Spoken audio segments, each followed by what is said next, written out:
Futures pointing to a higher open coming up this morning as we kick off a brand new week and a brand new trading year this morning. Coming off a solid performance for 2021, the S&P 500 led the way, up 27%. Both the NASDAQ and the Dow also posting solid gains as the market and investors in general continue to bet on the global economy's ability to deal with the Omicron variant of COVID-19. More data out over the weekend suggesting more of the same. Cases, continuing to rise, but hospitalizations and deaths staying relatively flat as we continue to deal with this ongoing mess. Tesla shares, the big movers in the pre-market here this morning, higher after delivery numbers for the year and month coming out over the weekend, blowing out expectations. We'll have a look at Tesla and all of the Chinese EV makers as well, out with positive delivery numbers. NIO making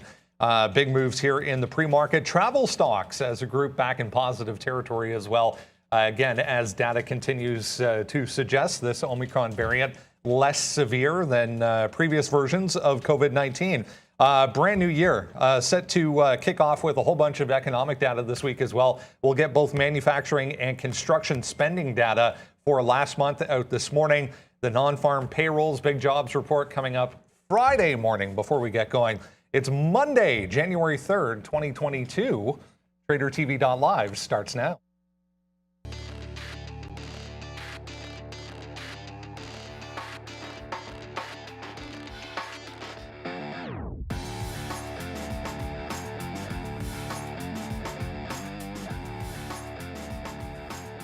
And there we go. Look at, positive numbers right across the board for the most part. 0.5% for the S&P, the Dow, the NASDAQ, all following suit right now.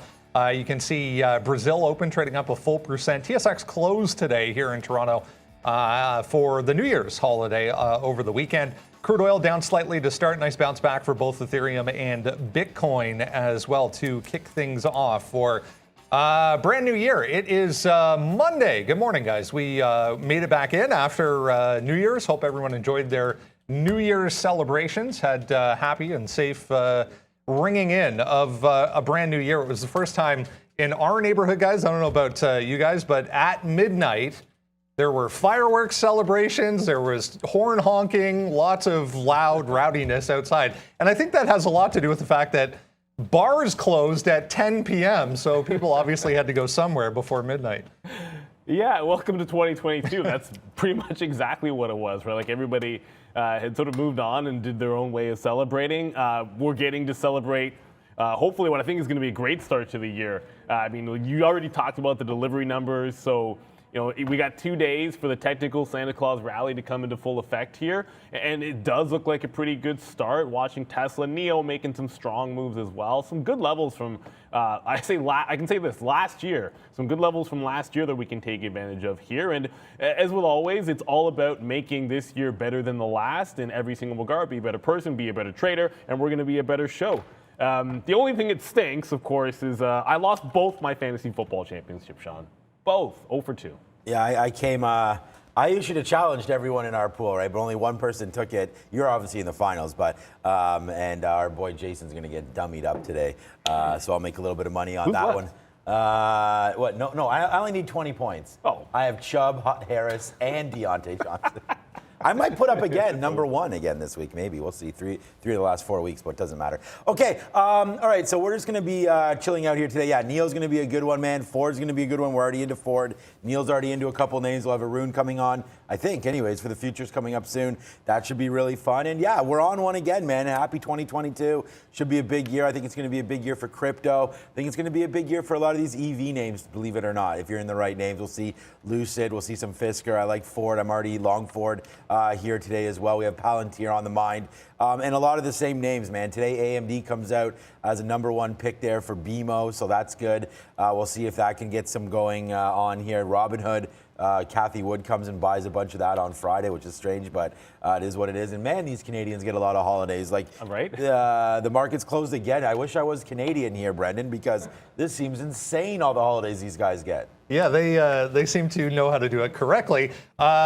The LSE as well in London also with the day off today. So not a full return for markets as of yet. Yeah, lots to discuss as far as what to look at this morning. Before we get any further, though, Miss V is here. Good morning. Good morning, team. Welcome to the very first trading session of 2022. I wish you all the luck. Please make sure you like this video, and let's get it started, Brandon. Yeah, let's get it started, guys. Lots to get through this morning as we head towards the open. We'll kick things off with, I had a bit of a chuckle at this because I thought no one was going to the theaters, but IMAX out this morning here in the pre-market with decent numbers, to say the least. 638 million in global box office sales for the full year 2021. 146%. I mean, 2020 was a bit of a write-off, but it was also the best year since I think it was 2017. I saw somewhere as well for IMAX. So AMC not really getting much love off of that this morning, but pretty impressive for IMAX. Well, I mean, I guess if you're going to go out, you might as well do it big. I still haven't seen this Spider-Man, which I don't know, man. I keep hearing how ridiculously good it is, so I need to check that out at some point. IMAX doesn't seem to really trade. It doesn't really trade too much here, and I would expect that as the recovery names tend to go, sometimes you might see a little bit of an opportunity. I was just sort of checking out IMAX here. It doesn't really matter on the chart, but AMC would have a chance. If some of the reopen, I guess, names would be the best way to put it, start to get going. You start to think about the names that were beaten up, ending the year to the downside, where people might have got in at inopportune times and taken some of that tax loss selling and might want to try to buy back into them. And that could fall into, some people seeing opportunities in reopen names, not just your Pelotons and that ilk. So you could see things like AMC, you could see things like maybe an IMAX here, although on the daily chart it's not too badly beaten up and it's not that active, but that could be a little bit of a theme. We're watching CCL off the 20 level, so I could get behind the notion that this week we should be watching a little bit of AMC. It's not on my look here particularly for today, but I think as a general theme, some of those names could come back into vogue early this week. Yeah, I have AMC written right here on the sticky note today, and yeah, just exactly what you talked about there, Brendan. Great box office weekend for everybody, apparently. Anyway, so we'll wait to see here. Again, that's going to be 2 or 3 weekends in a row where they've done quite well, and watching football, watching all this stuff, it doesn't look like many people stateside are too worried about the virus. So with that being said, I think, yeah, people start to travel back. And we like AMC down here. I mean, I like it at this 27.50 level. We're going to support that. We'll see. Down here, you have an ultimate bottom of 26.50.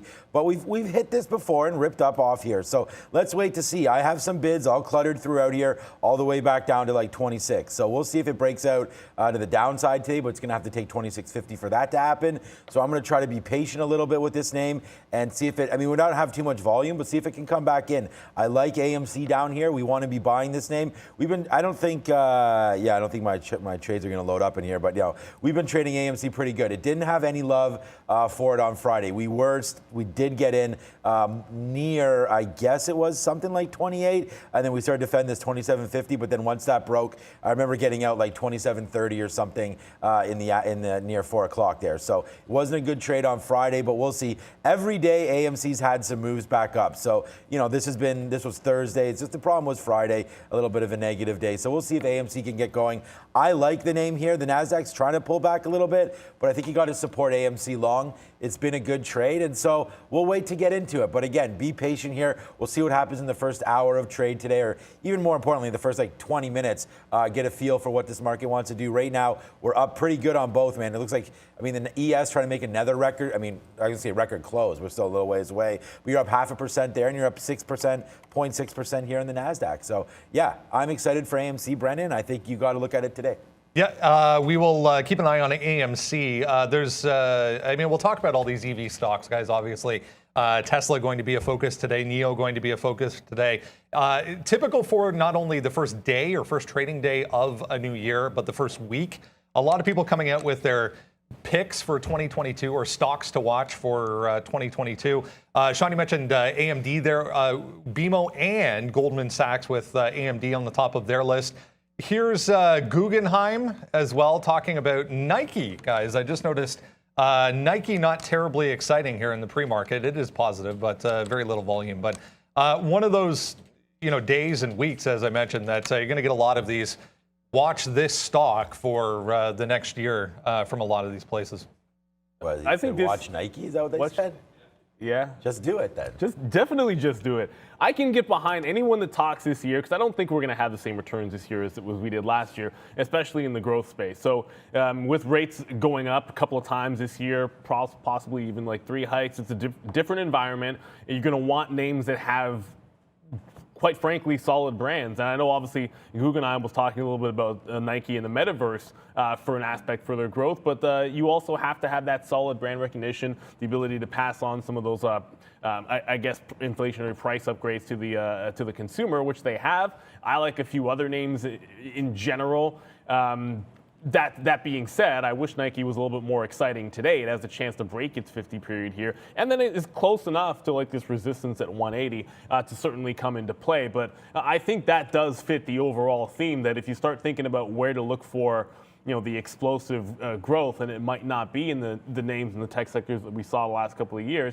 Yeah, Nike does sort of fit that bill. I think in consumer goods, I'm a Procter fan. I think they're a little bit safer in an inflationary environment necessarily than Nike. They don't have the concerns that Nike might have in China, but it's a pretty solid pick and a solid name. You're going to get a lot of these early in the year, and you don't want to get too bogged down on it. Right? Like you don't just go to anybody this is the pick of the year, or they're saying, or this is our upgrade. You can't just jump in and assume it's going to be a hot trade here today. Like as you can see, Nike's not really doing a heck of a lot. If there was anything a little bit more interesting technically, I probably would have it on the board. I think there's some things that we can look at for the chips. I think a name like, oddly enough, PayPal has a pretty good level that should come into play this week.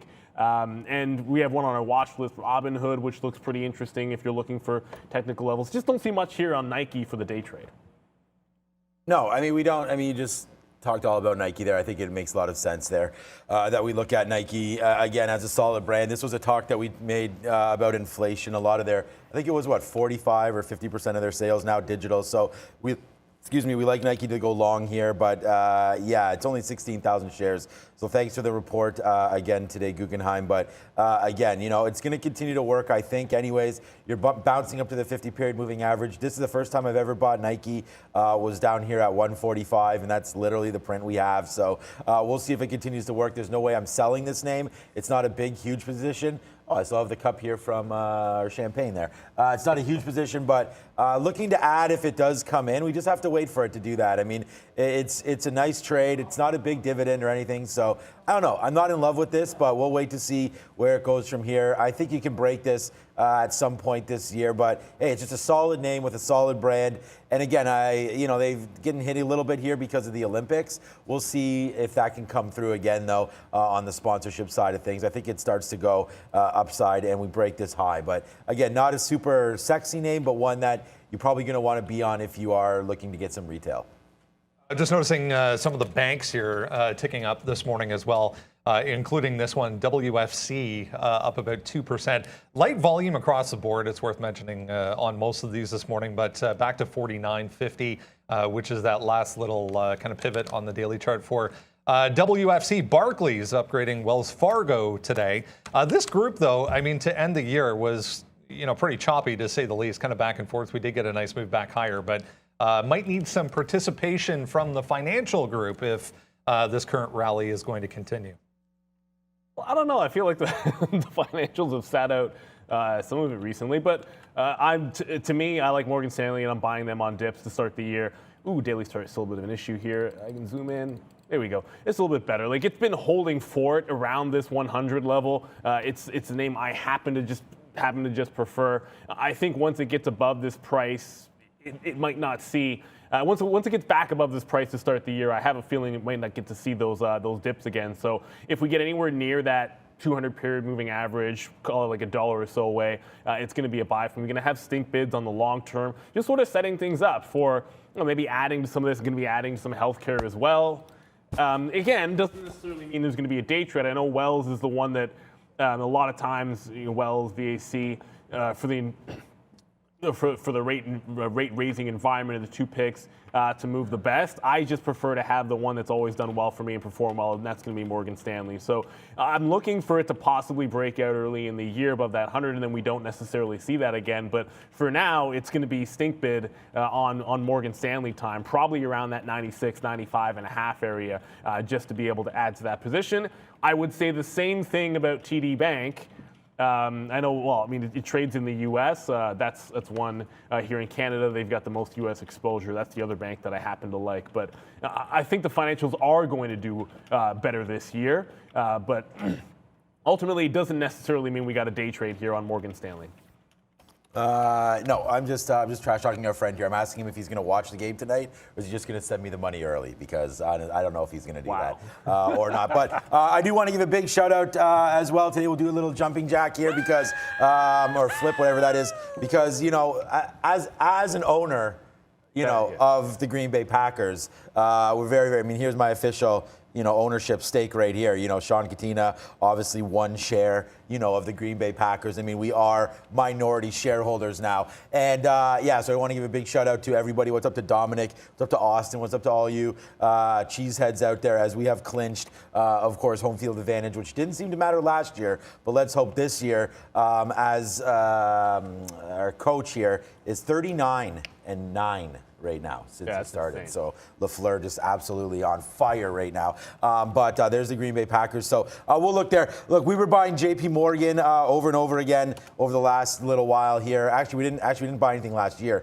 This is the only bank, though, that I've been buying besides some Canadian names that we talk about sometimes here. Canadian banks are just absolutely through the roof right now. So those have been so good investments. But JP Morgan has fallen down a little bit. I think this is probably a little bit of a better value right now than some of the other ones, but it's because it's not working as well. So you have a nice little dip down here for JP Morgan, as the 2 and 10 year. We'll see if they're going to widen this year or not. But as you increase interest rates, it becomes better for their lending franchise. And JP Morgan, although not great at that, they are a very, very consistent, they manage risk well there. I like Jamie Dimon. So let's see if the banks continue to work in this environment. You do get a nice little pullback now back into 160. I mean, Neil just talked about Morgan Stanley. It's the same thing. But Morgan hasn't pulled back as much as JP Morgan. So, there is a little bit of there. I guess, from 105 down to 98, I guess it's something similar. So, yeah, I mean, pick your poison with some of these. If you really like them, it's XLF you can get into here. Is that on the Amex? Yeah. So this is an ETF for all the banks, and they're pretty equally weighted. So, if you didn't want to choose one and you still want to get a decent dividend out of all of this, the XLF should continue to work as well. So we are below the 50-period moving average. If you want to switch over to some value this year, which I think the banks are there as well, along with some industrials. These are names you want to put into your portfolio. So an XLF off of just a monster 2021 for this name. You can see how this just grew, $28 all the way up to 40 and now just hovering around. I like the XLF. I don't think you even need to pick a bank. You could just go into this, and I think you'll be happy. It's a safe way to park your money, as Ford right now, 11 cents in the money as well. All right, I was just checking on Boeing here, guys, in positive territory as well. It's off the highs of the pre-market back to 203, but still kind of within this range that we've been trading in. I just saw Airbus with some delivery numbers out this morning in the pre-market here. So back to the upside for Boeing. I mean, catching a bit, I think, as well with the rest of these travel stocks that we'll talk about here. But Boeing, an interesting look. This 200 just sitting right below us here for BA. Time to get going for Boeing, right? Like, I thought by now this thing would be trending finally back into the upside. It just feels like, and maybe it's for all of the travel names or the airlines in general. I don't know about the cruise ships, whether they'll go, but once we actually get a peak, I'm talking about Omicron here, like once we actually get a peak, which probably is coming in the next, I guess in the US and Canada in the next few weeks, or maybe even in the next week or so, that's when maybe they will catch a bit of a bottom here. And it just feels like, you're waiting for something here. You've got a great level at this 185, 190 for support on Boeing, but it just has not been able to break and sustain momentum. And it might take breaking both the 50 and 200 period and then getting up above 230. I just don't know that anyone who's been waiting around for this feels terribly good about its performance. But again, it's not as if you have a lot of options in this space, and it's a pretty safe company if you consider the fact that the U.S. government is not going to, they're just not going to allow these guys to fail. There's going to be too much business that they're going to be able to drum up because of the protectionism that I think is coming into a lot of phases of the market. I think that's good for the chip makers in the U.S. I think that's good for Boeing in general. it's a two-man race here for Boeing, and at some point this stock is going to recover. I just don't know that I'm putting any new money into Boeing just yet. Ms. V? Hey Neil, we've got a super chat from Damian Stevens. Happy New Year, Trader Fam. Back from the Bahamas and fantastic financial year. Looking forward to the updates for the show. Let's make 2022 even better. Hashtag sticky note, hashtag let's go, hashtag best trading show, hashtag tradertv.live. Thank you so much, Damian, for your super chat and generosity. I wish you a wonderful, super profitable 2022, and to all of you trading family. Back to Brandon.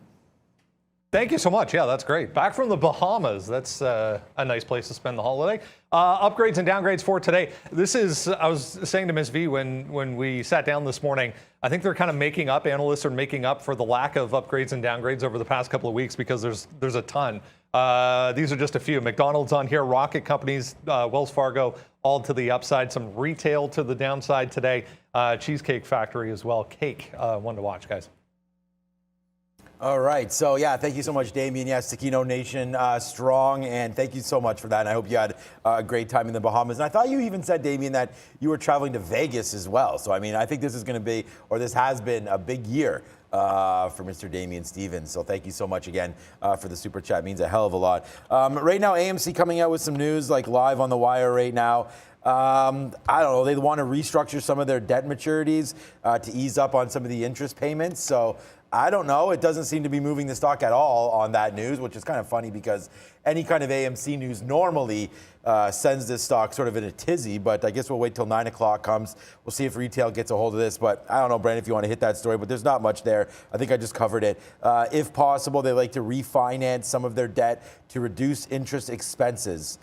So I don't know if this is coming from Adam Aaron or what. I don't know who this is coming from, but we'll see what happens here with AMC. Doesn't seem to be moving at all on this news. So yeah, that's that. You mentioned AMD. Are you going to talk? Are we going to talk about that again? It's on the watch list. Yeah, we are. So we won't do that right now. But let's just take a quick look here on crypto. So I'll talk about AMD when it gets up to that. Just a quick look on crypto here. Oh man, I should have refreshed this before I did this. Okay, good, it worked. That's fine. So Bitcoin right now 47. I mean, it was pretty much a uneventful weekend. I was watching these names just to see if they were going to fly a little bit. I thought breaking 50 might have been something that happened last week. And then again, we had options expiring, futures contracts, things like that. And then, you know, into the new year, I was wondering if there was going to be a dump maybe on the 1st or the 2nd, the 3rd today. But it doesn't look like that's happening at all. So it's a pretty consistent ride right now. So yeah, right here, 47, 3, 38 and change. Solana's still there. Cardano's doing okay. But again, these 7-day numbers just keep on changing so rapidly because of the way the crypto universe works. So I would just say, you know, start picking some up. We've talked about a few names here that I like. And I bought Bitcoin, I bought Ethereum the other day, and then I also bought Hut. And I like Hut because we talked about this with Kevin O'Leary 2 times. You missed him this last time. It was a pretty good interview. He didn't talk too much about crypto other than what he thought about DeFi and things like that. But you could see here Hut 8, you know, a name that I like into the crypto space here for some of these altcoins. So although I hold a fair number of those coins, Shiba Inu as well, I don't own any Dogecoin, but most of them I'm trying to hold with some kind of utility and stuff like that. But you know, we'll look here. I just think Hut 8 is a decent name to own here at some of these levels. So that's the crypto talk a little bit. But let's just keep on going through some of these names, Brendan, as it's 8:53, almost a Rune time for a little futures update at 9. Yeah, we'll get just reading through that report there, guys, on AMC. It was an SEC filing that came out that a number of outlets are just picking up on the actual filing itself. But yeah, I mean, Sean mentioned that they want to restructure some debt if possible. I mean, it's been thoroughly discussed how much in debt that company is, so it might be a good plan for AMC to talk about that. Do you want to maybe discuss just real quick before we get to Arun here, guys, at the top of the hour? Some of these Chinese companies, all of them, EV makers, I mean, out with delivery numbers, Li Auto, XPeng, and NIO, all blowing out all kind of estimates right across the board. There was also, I mean, it's not an EV name, but it is an EV name. It's a reseller of used, specifically used EVs, and that's Cation Auto, KXIN. They also had some debt. They secured $20 million in additional debt, or not debt, financing. My apologies. So KXIN even jumping in on the party today. I mean, they're all moving, and I've said if I had to pick one in China, which I don't long term, but if I had to pick one, I like XPeng, and again, their numbers are a little bit better. Their year-over-year growth was better for XPeng. On top of that, they delivered more vehicles on the year. They delivered more vehicles in the final month there than over NIO. At the same time, XPEV is a bit higher in its breakout, whereas NIO's still sitting below that 50 period, sitting towards that or close to that support. And then, of course, on Friday last year, we were talking about this double top at 33. So we said this is a level that could come into play. It took literally 0 time for it to happen. So we got the 33 long breakout. It's just the better trading vehicle. When I looked at XPEV today, it was just a matter of not being able to find a structure that I liked for a trade. And then seeing it, hey, if NIO broke this level, I wanted the long. On the other side of that coin, of course, was XPeng, which it's real strong. Like there's nothing bad to say about it. It's just it had already sort of broken out. We were gapping above that level. So there was nothing like a 50 level that you could have defended. It didn't give you any opportunity there. Maybe if XPEV were to dip down at the open, which typically a lot of times happens, right? So I've taken some profit on NIO because if there is that dip, I might be looking at 50 on XPeng to see if there's an ability to catch that little bit of a bid. And just another little volume alert. I don't think this made it to our watch list, but this IMMX is off and running. Brennan here noting, looks like they got rare pediatric disease designations for IMX 110 as a treatment for pediatric cancer in children. That's fantastic news for the company, up 60%. Heavy volume, 15 million in pre-market volume on this IMMX, trading at about $6. As far as levels go, I'm pretty much just watching 650 from 8 o'clock this morning. So that'll be the only level I'm looking at so far in IMMX. So shout out to Niagara Charlie, and bing bong, winter came. You could see here yesterday, so a very, very fun. Maybe we can go full screen on there we go. I don't know if I can make this any better, but one of the best things about Canadian winters and any kind of winter, you see lots of families here, all tobogganing and going down, and you're going to see here. Oh, we got these really cool. Let's see if I can pause it for you in a second here. She's on one, my daughter. It's a snow scooter. So you're going to see in a second here. This was right when we started. We got them on little small hills. That's just, look at that. See?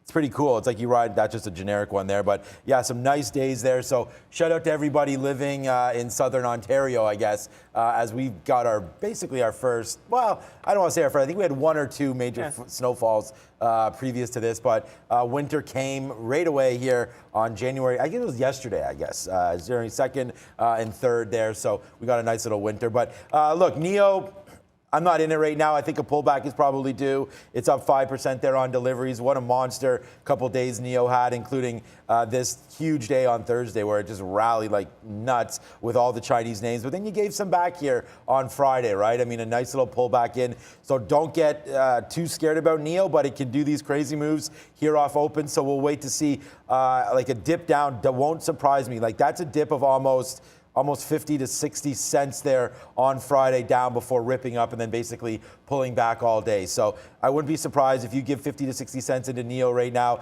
down here 32.70, 32.80, something like that, maybe even 32.50. There's no way in hell that I'm punching along through the high of the day on this name. So although it could still go up all day, I mean, I'm thinking it does have some legs to this, but you see the NASDAQ finally starting to pull back in here. And like I said, let's just wait to see what 2022 brings for us in the first 10 minutes, because it could be a volatile one. I'm not getting into this. My first bid is 32.60. So we are going to wait for a little bit of a pullback into this range. If it comes back in, we'll trade it. We'll see if it supports 32. But ultimately, guys, I even have bids down here at 31 and change. So this is how far down I do expect this thing to fall off open. But if we're wrong, and we don't get it. And we'll trade the momentum, as there's going to be lots on this name here today. Going to be busy in the EV group. It was interesting. You were saying there, Sean, it was Sunday. I was up north on Saturday, and lawns were green, actual green grass as far as Saturday afternoon goes. And then you wake up on Sunday, and it was a winter wonderland just overnight. So, welcome to Southern Ontario in January. We are a little bit chilly this morning as well. We'll bring in Arun here and have a look at the overall market.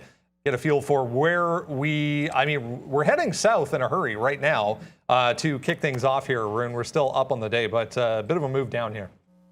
Yeah, it's a bit of a move down, but I mean, the market gapped up into the new year by 10 points or so. So we started the session 10 points higher than we closed off on Friday on the future side of things, which I think is a pretty big deal. So here we are coming off a little bit, volume kicking into the sell side. We are moving towards, I guess, session lows here around that 70 marker. So the levels that have been in play, I think, are still in play. They've been in play for the last few days now, as we finished off the last year.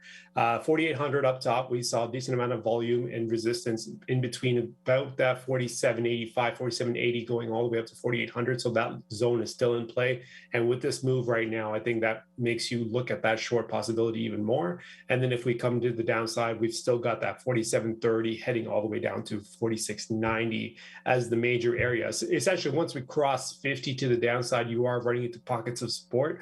So I would wait until we at least get into that 47.30 area before we kind of work some bids. So we've got quite a zone to work with, right? We've got another 40 points to go to the downside before we hit support that I can actually see that we can start working with. To the upside, we've got that 4,800 even marker, but at the same time, as much as I would prefer to go short, I also am very terrified of what is sitting above that 4,800 before I go for the short. So I would be more comfortable, I think, to see that 4,800 break, at the very least test some stops before kind of using that as a potential short stop.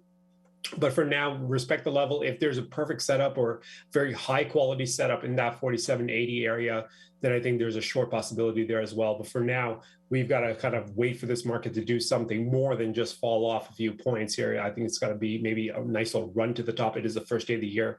We're seeing some gap ups in the futures. We're seeing some gap ups in some individual big names, Tesla specifically. And then the futures right now are sitting 1/3% off both of them. So they're in sync as well. So it looks like tech is in sync with the S&P. So we're going to wait for the open. If we can get a nice little run to the upside that kind of fades out, sets up a nice short, then the shorts are on the table. If 4,800 breaks, then wait for the first break to happen. If you get a secondary push after we break 4,800, then the longs are valid. And at that point, we go for the longs above it. I think that's all you can really do at this point. At these prices, all you can do is wait for something to happen within those zones. And the zones are fairly wide, right? Especially to the downside. So it's just be patient. It's the first day of the year. There should be some volatility at the beginning, hopefully some volatility at the end as well. Thanks, Arun. We'll check back in again tomorrow morning. Just watching this IMMX Neil was talking about there. 4 million share float on that one as well, guys. So just be careful, just taking out that $6 level right now. That is the morning watch list. If you need an absolutely free resource, we send it out every single morning for you before we come on at 8:30. No charge, zero. Just got to sign up with an email. And you can have access to that. Lots to discuss. Yeah, that was a pretty intense move down. I mean, it was, 10 handles or so, but pretty intense move down there for the overall market. We are still positive, though, as Arun was mentioning. Tesla, the big story of the morning, monster numbers for the year. Almost 1 million cars sold. That's a pretty staggering number, up 87% from 2020, guys. He took them all down. Yeah, I mean, super strong numbers for Tesla. You start thinking about the goals that they've set for themselves. That Elon set for them, eventually getting to like 20 million production in the next 5 years or so, the next few years or so. And you start saying, how can you bet against them when they're essentially saying to things like the supply shortage, the chip supply shortage, and all of the supply chain issues. Who cares? Because they've been performing with regards to deliveries regardless. I mean, it's a big beat on that delivery number to get over that 300,000 mark. It's pretty impressive for them. I'm actually on the bid here in front of 1100. And again, this is just the way I've sort of approached it. I suppose, it could be buying the dip on NIO, but I like Hexpeng at 50, and I like anything in front of 1100 on Tesla.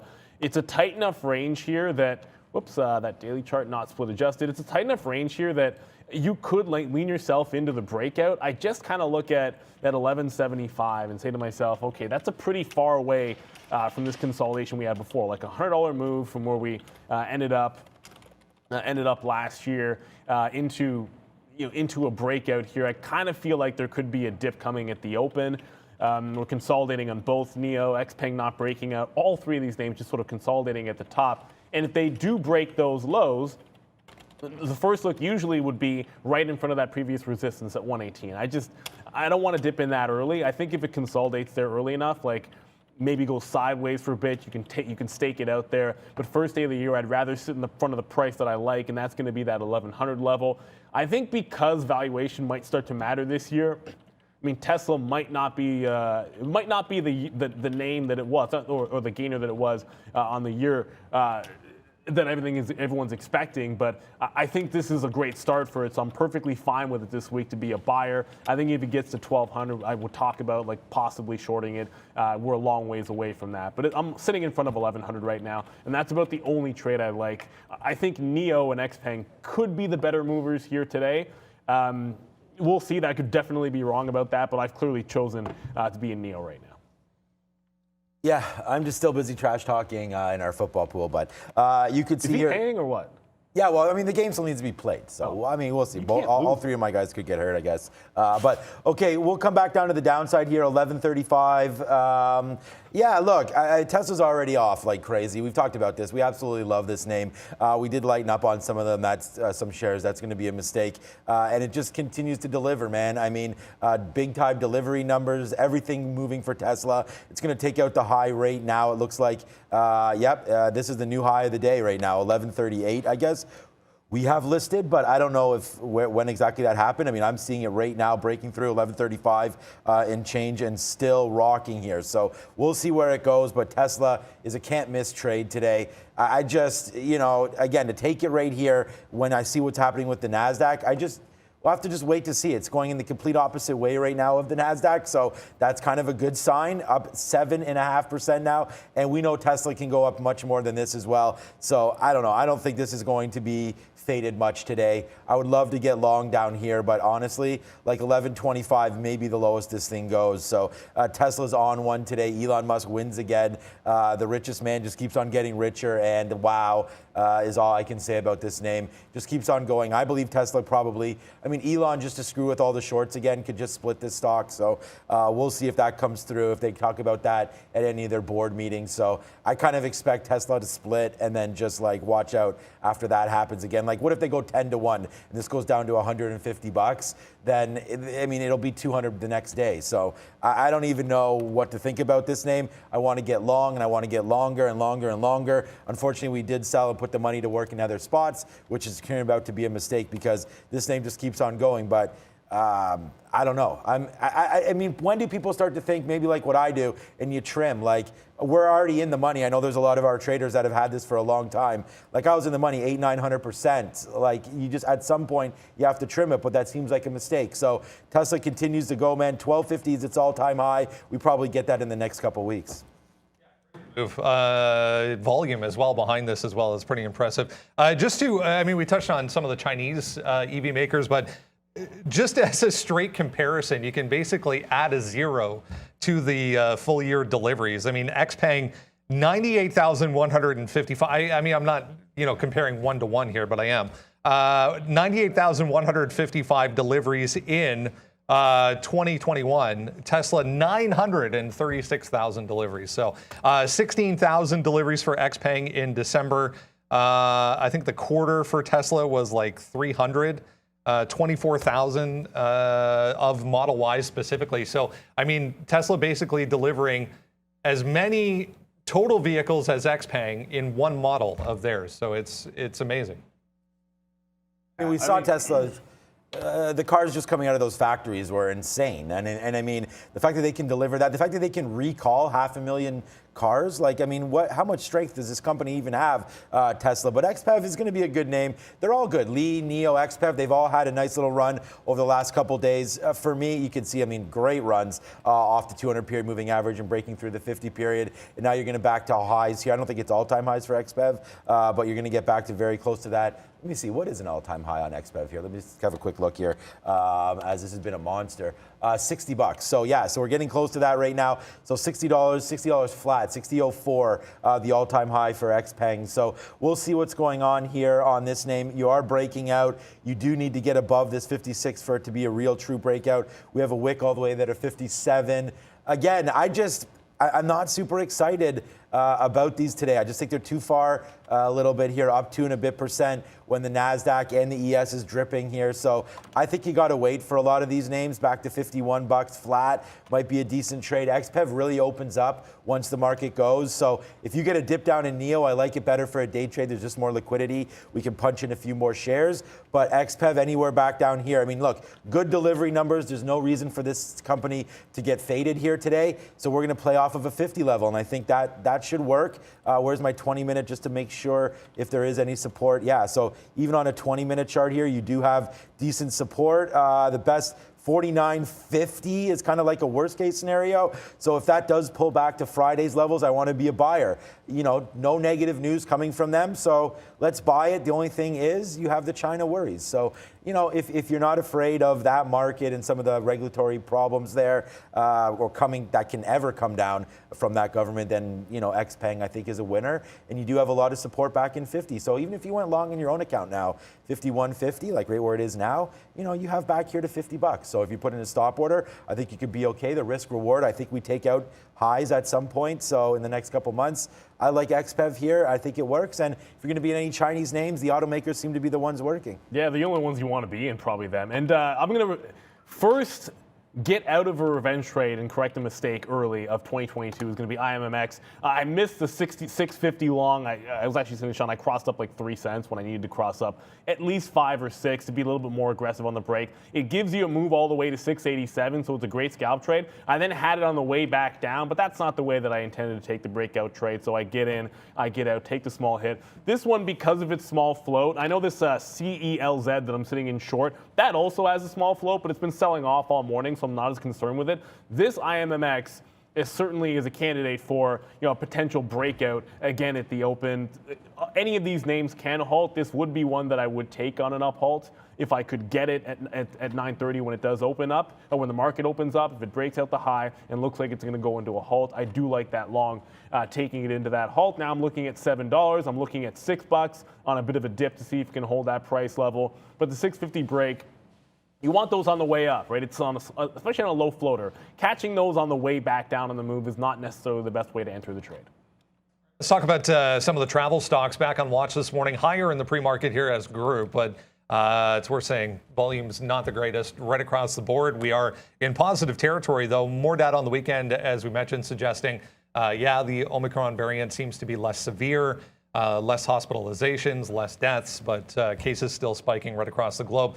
It's worth mentioning as well, United Airlines out this morning saying they're going to pay pilots 3 times what they normally make in order to try and compensate for some cancellations that they've had, or continued cancellations because of staffing issues. So, I mean, the airlines all kind of choppy here in the pre-market, but looking a lot like Delta here as well, up 0.8.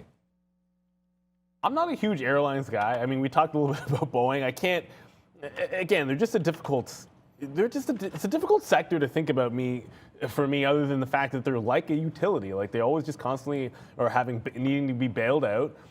There's constantly, talking about concerns about going bankrupt because they run into these cyclical issues all the time. So they're a tricky investment. However, it seems like this variant is not as serious in terms of the outcomes as the others. We could be approaching a bit of a crest here, and that is going to give an opportunity, I would think, at some point in the next few weeks. And if you look at something like a UAL trying to break out like a 46, that's going to be good in the next couple of days and weeks. I don't think we're there today. I'm not going to be stepping into that one right now, but there's one level to look at on CCL, that $20 level still in play. So I was looking at it last week. I already have a stop order of 20 breaks on CCL. I'm taking that to the short side. I just have to. And I guess the long off that price level works as well. But I'll have my eye out for the next couple of weeks for potential breaks in the airlines if we start pricing in the fact that the recovery could be coming to these names. I don't know how long it's going to take for them. I don't want to hold them necessarily long term. I think Boeing is a safer way to play that, and probably a lot of other ways to do so. 46 stands out a bit. As far as day trades, it's CCL at $20. And that's either long in front of it with a stop order below, or definitely shorting it when $20 breaks on CCL. That was there from last week. When I'll play it again today. Okay. So, I mean, I've already said sort of my piece here for the last little while about Omicron and about what this virus means and things like that. And look, I mean, I know cases are at record highs right now, and it's absolutely nuts. But I mean, they sort of to look back on something and to try to be positive on it is the fact that, I mean, look, hospitalizations are starting to go crazy again. So I'm not really buying all that, but I guess with the more numbers, that's just naturally going to happen. And I just feel like, you know, if hospitalizations do get out of hand, you could get the CDC again, or even, I mean, it could even come from Carnival themselves or some of these cruise lines. Maybe they just shut operations down for a bit, and then you just can't trust them. I mean, it's like what Neil was saying about getting bailed out on the bank side of things. I wish that we could trust it. I just think, you know, once you get the all clear, like, you know, the minute the CDC comes back and sort of takes back what they said about possibly shutting down cruise lines and things like that, if that air can get cleared, then I really, really like CCL, to the upside. But like we said, there's the $20 break just hovering around there. I almost wonder if it's a long, at 20, let it break and settle down and then hit the long again back through 20. But yeah, I just don't know. I'm not a scientist. I'm not a doctor. I don't know what's right. I just know what we hear in the media, whether or not you believe it or all that stuff or not. But, you know, vaccination rates are going higher. And hopefully we can get all through this, whether or not it's just through natural immunity or through the vaccines. But for me, CCL, DAL, LUV, we've talked about that for Southwest and international flights as well. They're down here near $42. That could be a good buy again. But you could see here, just there's a lot of uncertainty in these names. But a great little move up that's been happening lately. I feel like the market tends to know what's going on, and it seems like we're starting now to make a nice move up on some of these airlines. So I like LUV if you want to play it safely and you're not certain on which one to pick. We talked about the Jets, Jets, Jets. And again, I feel sorry for all you Jets fans again yesterday. They almost won. How Tom Brady marches down with 0 timeouts and moves the ball 98 yards or 93 yards to get a touchdown, I'll never know. I don't know why this ETF is not loading up on the screen, but I like the Jets ETF. Go Jets, Jets, Jets. I mean, who's a worse team, the Jets or the Giants, Neil? I think the Giants are worse if because you expect the Jets to lose like that. The Giants' expectations were higher. But if you could, like, if they played each other, I guess full strength, the Giants might win the game. But yeah, I mean, I think you got Saquon over there, and I think you got Kadarius Toney, but he's going to be out, and Sterling Shepard's out. And then you have what's going on with the running back situation in New York. As finally, it looks like this Jets ETF is going to load up here, guys. Just real quick, if you could show this before we go back. But I do like Zach Wilson, honestly. I think Daniel Jones. Game, man. They might as well just throw Daniel Jones in the fire, to be honest with you. Oh my God. Get rid of him. Right now, Ford's starting to rally. But here's the Jets ETF again. Down to 19 and change. We'll see what happens here, but a nice little breakout to the upside. If you don't want to pick a name, pick Jets. It's 10% in all of them. Tesla, by the way, just broke 1150, so off to the races. It's gone now. Up 9%. It looks like Neo didn't break the high. I'm going to guess XPEB made a bit of a move, and we'll probably have to check back in on Lucid and Rivian today because, the strength is here. A $1 trillion company wants to put in 10% moves. Some things don't change from 21 to 22, Brendan. Yeah, crazy. Absolutely crazy. Almost 10% in the pre-market. Lucid, you mentioned they're just popping up on volume as well. So the entire group, Ford, GM, Lucid, all going to be kind of dragged along, it looks like, with Tesla today.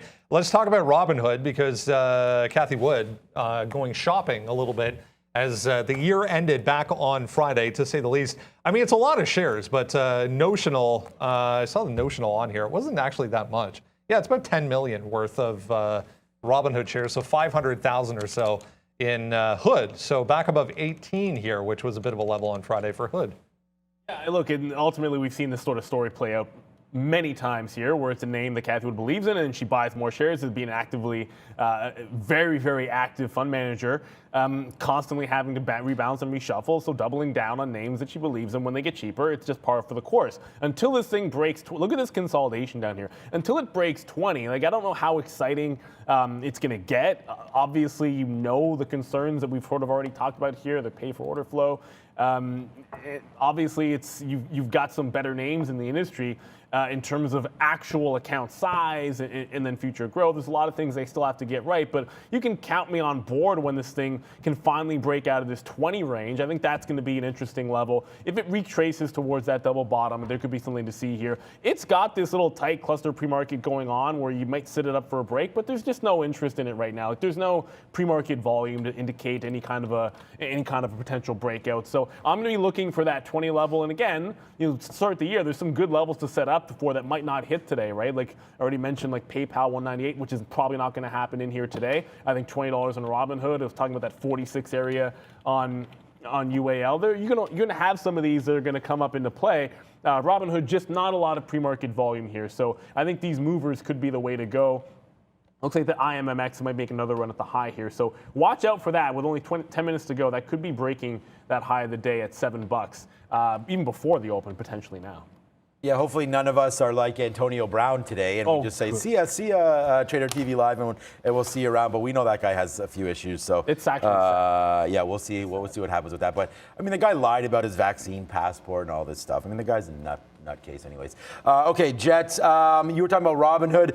We could look at SoFi quickly here, and we'll see what happens here. SoFi.NQ. Here we go. SoFi's been. Whoa. Okay. I thought it was. Did we just make a nice little move up? We might have just made a nice little move up here on SoFi because I thought we was looking at this in the fifth. No, okay, that's fine. I was looking at it earlier, 1580. That must have just been a level of support that I was looking at. I thought SoFi was down there, but a nice little move upside today for SoFi. 1.83% continues to work. This is a call for me for 2022. I think it's been too depressed down at some of these levels. We have been picking up SoFi, so so far so good on that one. Where's my 20-minute chart just to show you some of these levels? Oh, that's not it. Here it is, right here. So you could see SoFi, this is that 1580 level that I was talking about right there. So, you could get a little bit of a dump down into that. We've already taken out this level here, which I thought was pretty key, which was the same thing, 1580. So this is 1575. You had some consolidation down there. But to say that it can't trade back down here would be embarrassing to say that, because it could. This could easily fall back in. You can't let, your expectations get out of line on some of these names, right? We come in here today, and remember, the stock market on average is 7 to 8% a year, right, over the history. So if you're looking at something like a SoFi, you obviously expect better return against the market. And I think you're going to get that here. But again, a big risk name. It could still fall back down. And I'm looking at SoFi versus traditional banks, things like that. If you're already in PayPal or some of these other DeFi names, WonderFi, SoFi, Upstart, there's a few different names here that we can go over. You don't need to be in them all. So I think if one of them is going to work, you may want to take out SoFi. You've seen PayPal today, a few different upgrades and nice little talk. It's on my list as well to trade today for PayPal. Oh man, let's go. There it is. So PayPal again, basing out real nice. Unlike SoFi, it really hasn't gone yet. I still think PayPal easily takes out this 200, and we probably trade 230, 240 for the majority of the year. So let's wait to see if it gets up there. I'm excited for PayPal. I have a bid down here. Let me just tell you where it is, 190.50. So we'll see if it can come back into some of those highs from Friday. But 190.50, a little pullback down in PayPal. And then we're rocking right now on Ford. Ford just went up to 21.30. So we're going to put an offer there. We're long down here at 21. If we can get a 21.30 print off the open, probably worth taking that. Ford, another name, guys, that's right on the sticky note. We could talk about that. Maybe you guys can follow it. Check it out if you did want it. But I'm going to put it up here on the note in 1 second. I'll put it in the chat right there. We don't have too much time before we got to get open here. But Ford right now looks to be officially breaking out here above 21. We like the long up here. Lots of support back to 2050. It's on the sticky note. Shout out to Sticky Note Nation. And thank you so much to Damien one more time, guys. $100 mentioning Sticky Note Nation. A big time year for him. Was in Vegas at Thanksgiving and in the Bahamas for New Year's or the holidays. What a fantastic little run for you, Damien. Travel well, but get back in this market and let's make some money together. 21.30 right here on Ford. Again, looking to break past this 21.50. It probably does that today, and we're off to the races. Tesla going, Ford going, Lucid, Rivian, them all. They'll all be traded today. Yeah, they're all going out. William Craig, I want to get to your super chat. Thank you for the $5. You say, what do you think about the short interest of 36% in AAL? We see 16% on Icon, 17% on Trade Ideas, 16% on FinViz. That's 3 sources all in that pocket. So I don't think it's 36. Maybe it was a typo and you meant 16%. I think that's one of the reasons why for a trade, I don't want to own the airlines, but I think when they start breaking out, you have some levels that could become actionable. Just want to cover some positions that we're in. This is on the watch list at Sell Z. This is also a tiny float, but once they get the spike up on retail, consolidate lower, and then want to give you those prices back, that's a short that I like. You know what the setup I like. This just put another leg down into 310. I think it has one chance to hold at $3 if it's going to have a second leg in it. Obviously, IMMX looks a heck of a lot stronger for a low float runner. I'm almost done with my short at the open here up at 380. It's almost down at $3. So I doubt I'm going to be adding to this unless it's all the way back here at 375, 380. Not sure that's going to happen. Looks like it's still falling to the downside. We mentioned a number of analysts making moves on some of the chip makers this morning as well, including Goldman Sachs out with their top picks of 2022. AMD, notably, at the top of that list. Here's NVIDIA testing 300, guys, as we speak, which was a huge level, if you remember, back on Friday. Low volume on Friday, but all of these looking pretty positive here. Yeah, there's just so much to trade today, and it's just great to see that a lot of these names starting to go back up to the upside. AMD is a friend of mine. It's been a great run on this name.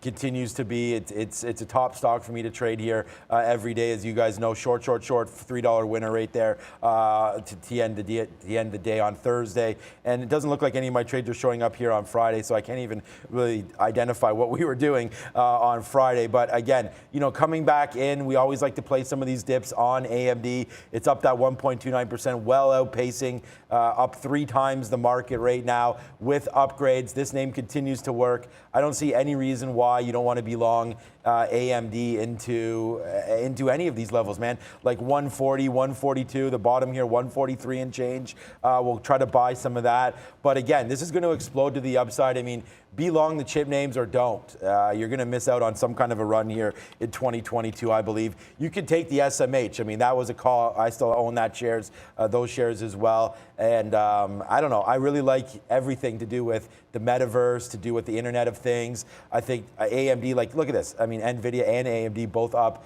1.5% today, outpacing the market, outpacing the S&P 500. I don't think anything changes. If you're not in these names, then I just feel like you're going to get passed, and that's that. So I think you got to be into AMD, NVIDIA, everything here. I'm not calling any levels right now. I just want to see how these things trade. If you get anything back here, I mean, we could dump off the open. So I just don't want to take any breaks. That's all. The 300 is really nice. Would love to take that. It probably breaks it and rips off like crazy. But again, AMD, NVIDIA, names that I've been buying on dips. And, if you get to 300 break, I'd scalp something out at 305. We've topped out at 305 before on 300 break, so why not top out some now if that does happen? But it wouldn't surprise me at 315 today. Yeah, and the only reason, 300's right there, but as I look at it, it's like IMMX looks like it's going to break the top, already in a couple of positions. That's one where, because I think you have to be in and taking some profit quickly, I don't know that I want to get into 2 or 3 positions on breakouts at the open when I think IMMX might go. So NVIDIA 300's right there for you. If it does a failed break, let's look at 295, 296 to the downside and maybe look at that to catch a bit of a bid. I like a lot of chip names here. I mean, I love AMAT for the year. I think value is going to be a big play for the chip makers. I think that's going to mean it's a good year for Intel. But the other end of that course is you already had NVIDIA pulling back, and there's some good opportunities. Normally, I'd have this 300 break or an order for the 300 break, but with 2 minutes to go, I'll leave it to IMMX. So down here, man, we're waiting to trade you out here. We actually did get, there it is. So we do get our Ford right now. So we'll see if we can have some kind of diamond hands here on Ford, getting ready to rock and roll. There's only a minute and a half left right now. But there's Ford, guys. Long 2105, out 2107. I hope that a lot of you checked out the sticky note, because then you'd be doing something like this as well, man. We punched that long real early. We talked about it. So let's get ready to rock and roll. Brendan at the big screen. Another one, bottom end of the list, little one. Armstrong Flooring up this morning. They announced aftermarket, in fact, on Friday. They're going to explore some strategic alternatives, including the possible sale of the company. We're back to pre-market lows here, 250. No reason, if you go to the daily chart, no reason we can't get back to 230, 220 for AFI, guys. Yes, sir. And with 1 minute to go, watching $7 right here, right now on this on this, what's it? IMMX. I keep wanting to call it IMAX. It's obviously not IMAX. IMMX looking like it's trying to break out at $7 here. Just made the move. I just got 03s on a 7 break. So again, this is a name that definitely could halt at the open. If it dips and I guess below about 670, I'll just get out of it because I consider it a failed break. But a low float runner on the other end of the spectrum because this sell Z is going in the other direction. But IMMX on a 7 break, this could be something that would halt potentially in the first couple of minutes here, and I do like the halt trade for this name. Through the high of the day on NEO, that's now at 33.60, 33.80, the new high there. So lots of things running to start the year. Looks like it's going to be a good day. At least it's starting out that way. Miss V is on the bell. Yes, sir. Dropping the countdown for you there. Ooh, I think I mistimed it because now it goes faster. It's close. It's close enough, but Miss V, nice earrings, by the way. I did notice those. 5, 4, 3, 2, and 1. Ring it. But Neil, you didn't notice the earrings on Friday. I mean, I think I didn't know. What? Yeah, I think they're the same ones. Okay. Really? Yeah, I really did. She's going for these nice little looks there. Okay, there goes PayPal, $1 in the money. We're long at 190.51 off of a nice little dip buy there. We'll see if that can work forward. Still trying to go. That IMC is trying to run right now. Trying to halt. Is it going to halt?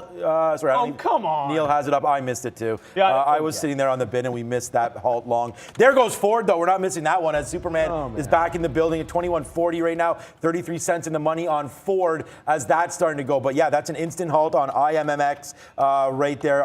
Did you? So I mean, look, I had the long at 703, but I was on that bid at 770. I couldn't get it. Look, this is the thing. You can want it all you want. You can hop on that bid. It doesn't mean you get that fill for the halt trade. It's indicating an $8 open. Of course, I think there's a decent chance it could open higher. That's why we took it. NEO, by the way, went up. Tested the high again at 33.80. Now looking like it wants to pull back a little bit here. So NEO definitely still in the green off that 33 level, but the dip could be incoming. If it holds 33, it's got a good run in it. But even Tesla just came back $10 or so. Oh, what, really? Okay, yeah. I was trying to look at Palantir here, but the chart's not loading. Now we'll look here. PayPal still $1 in the money. Ford is on one right now to the upside. We talked about that breakout. We're going to try to hold Ford as well. NEO coming back in a little bit as well, but NVIDIA right now, oh, come on, like now it loads up the Palantir chart. NVIDIA right now looking to take this out, 300 coming through on NVIDIA. It looks like that one's going to get taken out right now. So there's a nice little long on NVIDIA. Whoever punched that ticket looks to be a winner here on an NVIDIA monster long through 300. So that's good, man. We're still waiting for PayPal to do something. Right now it doesn't look like it wants to, but hey, I'm still thinking that PayPal goes to the upside here today as well. So that's another name that I like. PayPal today, 190.50. We got a nice little bid going on there. And AMD rips through, man. Clover not really doing anything. Tesla back to 1442 right now. I don't know what the high was there eventually, but Tesla is pulling back nicely here. Right back to VWAP. This could be a trade down here. Yeah, and speaking of another name, the travel names here, CCL pushed to 2070, now already coming back in here. I like the 20 level. We already talked about this, but there was a consolidation at 35. In the pre-market before that run. If it holds there, I think there could be a re-entry point. So I haven't added anything to NIO, and it looks like the last third that we're holding for the runner not going to hold up. Well, I mean, my stop is at 75s here. If it does take out that bottom, we'll still be up on the name, but not continuing the run once again, which means that we could come into play on XPEV for that bounce or that dip buy. If I get the dip buy on that, I'll definitely still be on the bid, but Tesla also starting to recover. One last name for you, this Sell Z. I said the last line of defense, I think it has a chance, would be $3 if you're in the long or at least looking for it. It just ticked down to 310. I'm almost done with this trade for the short side. If it consolidates off $3, it might be due for a bit of a bounce here. Brendan? APLT guys had a big move down in the pre-market after they delayed FDA filing for one of their treatments. Monster volume there at the open. Somebody picking up a lot of this at 650, which was supporting the pre-market, trying to get back up for APLT. Yeah, a few names starting to fall here. I mean, the NASDAQ's starting to rip upside here, and Ford comes right back in. So this is probably a decent buying opportunity here for Ford. So I don't mind trying to hit this at all here on Ford, as it looks like we're trying to make new moves to the upside off of some of this base here, 21.05. So I don't mind taking a leather shot here on Ford as it's come right. Oh, just missed some 13s there as it's come back into the downside here. So we'll see if we could. There it is. So we just got some 13s right now. yeah, this is going to be defended for me down here, even if it breaks even lower here on Ford back into 2075, something like that. So we're going to look for Ford to do a little damage here, damage control anyways, on Ford going to the upside right now. So nice little 13 long. Let's see if we can't possibly pick a bottom out here on Ford, trying to go higher, 2016, 2015. We do have a pullback opportunity in that name. Wow, NVIDIA just on one up to 303 right now. Yeah, they're all breaking. I mean, Micron just broke 95, so that's up 2.5%. AMD, it looks like the break would have been there. Look, I wanted the IMMX break. If you get it, that long trade, obviously it's as good as NVIDIA, but you had to pick one. Both of them look pretty good. I just got into that NTRB, by the way.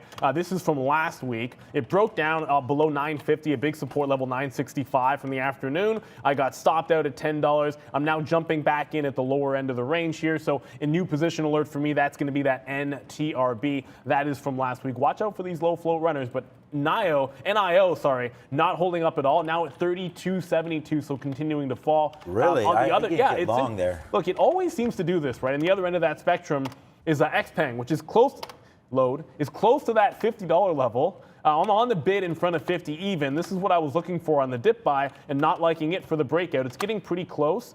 I might dip into this. Oh, I just missed by a couple of pennies there. I might get in front of like the 50.25 or so as it just dipped down, and I missed my bid at 50.11. Yeah, we actually got some NEO right here. Did we just get out there at 70? Yeah, we're just trying to scalp a little bit of this. We waited patiently for this trade, right? We talked about, waiting to get this dip into here. Let's see if it continues to work as NEO right now starting to go back up to the upside. So we'll cash out a little bit more here at 79. There it is. Nice win so far here for NIO as it's starting to go to the upside. We did wait patiently for that bid. Let's see if we can get that even higher. Now NIO, thank you, Miss V. She's coming here with the refreshing coffee. So thank you so much there, Miss V. Thank you one more time. Okay, so Ford going, NEO going, PayPal, another one there. So we're feeling pretty good about PayPal as we got some out in the middle. So, I mean, we got lucky. Something flush here. I mean, that's just the way it is. So PayPal not really working out too much, but we are cashing some out as we were lucky enough to get that fill. Pretty lucky anyways to grab that. So NIO right now starting to work back up to the upside. And guess what? We do get that miracle fill one more time on XPEV. And, if you're just trying to, I told you there's no way in whatever that I was going to take that breakout early on these names. I thought we had a nice opportunity to come back in on these EV names. So right now, XPEV proving to be right here on a pullback in.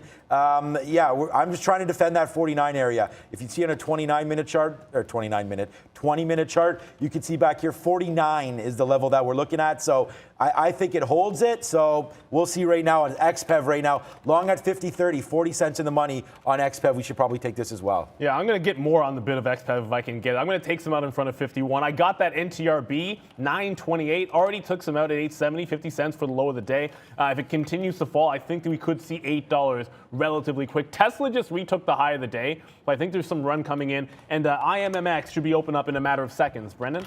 Chinese retailer Jowl, JWEL, having quite the move here. Through 22 there was, looks like recent highs anyways, on huge volume for JWEL on the move.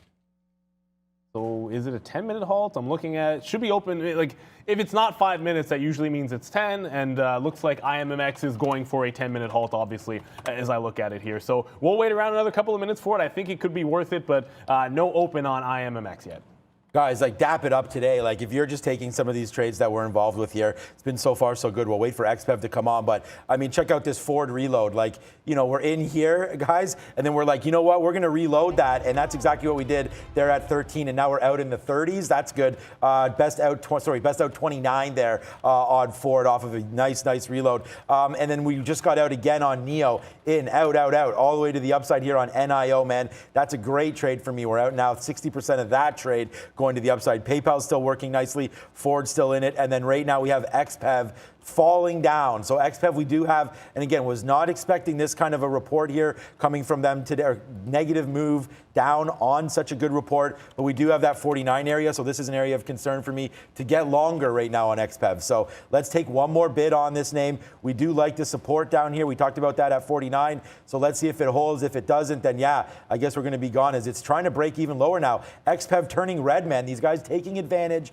of this move up to sell it. So I don't like this. Before, so man. I'm going gonna buy this name right now, XPEV. Yeah, it's happened before. I want this thing to settle down a little bit. By the way, I misread. There was some dark pool prints on IMMX. I misread the time. It's actually going to be 9:40 and change when that opens back up. Sell Z catches a bit off $3. We thought it might happen. I didn't take it all out. I was down to literally the last 10% of the position. I'm still holding on to it. It did just curl at 350, and if that's where it wants to turn, I like it better at 380. But 350 level, not terrible for a re-entry point there, but obvious support at $3. Brendan? Another semiconductor making moves here, guys. Taiwan Semiconductor, TSM. Huge gap up to start, and then nice push through. Session highs there. We're getting up to significant levels here for Taiwan Semiconductor as well.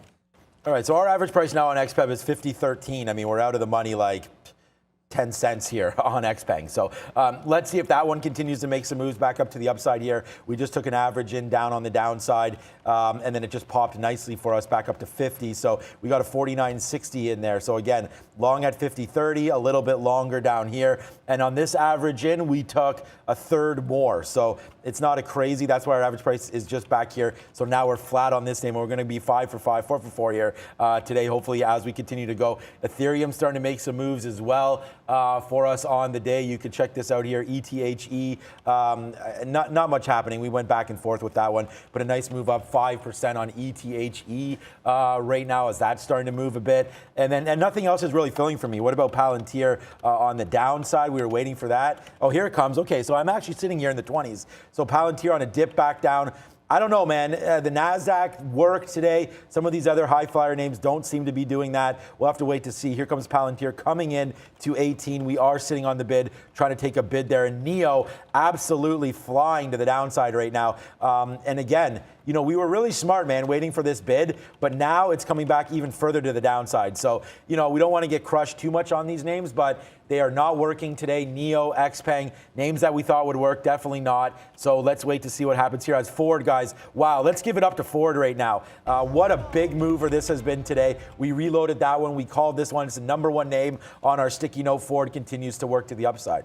IMMX opens back up. It's trying to hold $8 right now. So it was a profitable trade. I just got stopped out at $8. We'll take it. It'll be a clean dollar. It tried to hold up. It got to $8.50 and then made a little bit of a break. Then had a consolidation. There was a monster seller there at about $8.25, $8.35 that was holding it up. It still has a chance to hold the halt price here at $7.70. I think that would give you a secondary trade. But a lot of selling coming into IMMX here. And I got the reload and sell Z as well. Just the high of the day just broke on Tesla again with XPeng continuing to fall. So they're kind of going counter trend here. At Tesla making higher highs, about to touch 10%, with XPeng continuing to fall. Brendo? Another early halter, Pear Therapeutics, 34% here. Just resumed, got all the way up there almost 9 and came right back through 850. So Pear Therapeutics, actually not that small. I was just noticing 113 million free float. It's almost $1 billion market cap for Pear, guys. Okay, and we're pairing some off right now as our diamond hand's coming into play right now for Ford, all the way up to 2140 right now, back to its highs. We talked about Ford breaking out, man, and that's exactly what it did here on the 20-minute. It broke above 21, and there we go, man. A nice little move upside for Ford as that's going to continue to work, man. This is going to be, again, it's not a call for 2022 or anything like that, but Ford is nicely off, man. This is really the price targets that we had for this thing. When we were buying this thing $6, $7, $8, we didn't think it get to $22, but when their last report came out and there was at 13 or 14 and they gave that number, we did stamp a $20 price target on this thing. So we are well above now. PayPal is still $1 in the money, and we've just executed into our first Palantir trade off of 1821, guys. So Palantir right now trying to get that to work to the upside as well off of some 18 bids.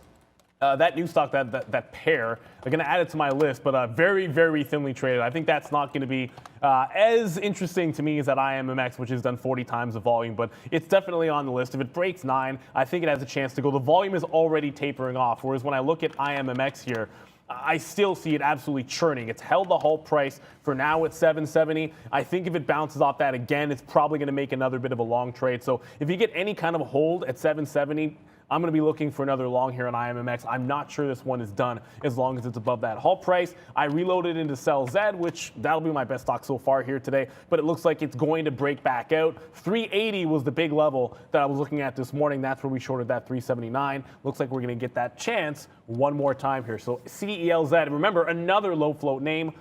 2 million in this case. IMMZ is a 4 million float. Both of them prone to halts. There hasn't been one on SellZ yet. If it took out 385, it definitely could on the way to that top. So now we're just holding a small piece of NEO, man. We just took a piece out on the 50 break there because we're long at 60. So, when we're making money in long at 60, our best out there, again, these are all quarters. So 20%, out 20% there for 30 cents, out 20% for 20 cents, out 20% for 10 cents. And now you're going to see this start to move back in. So then we take another piece out for a 10-cent loss. So now we'll hold the rest, see if it continues to work. We could lose on this name. I mean, it just needs a little bit of a drop downside here, and we'd be screwed out of this one. But we are waiting for this to happen because the thing about it is, guys, is we already are long. We already are, long right near on XPEV. And this is falling down a little more than we had even anticipated here. I don't know why some of these Chinese names continue to fall like this, especially when we thought, well, we know why. It's Chinese names. They don't seem to work ever, it seems like, unless you get a monster rally. This is like the opposite of a rally here, guys. This is straight down on what we thought were good reporting, good numbers from their deliveries. But again, a lot of the money just siphoning into Tesla today. As you can see, that name was up 10%. Let's check out what it's doing right now. Wow, yeah, still back up. And again, Tesla says, hold my beer. We talked about this on that early drop, man. And yeah, it dropped down, but it came rifling right back up. So money coming out of some of these Chinese EVs, and it looks like going right into Tesla, which is not a surprise at all, as this name continues to work, man. One of the strongest names you could buy in the market. Tesla, one more time, trying to work again. Big time moves to the upside. We just got into AMC. Oh, it's fat. Sorry.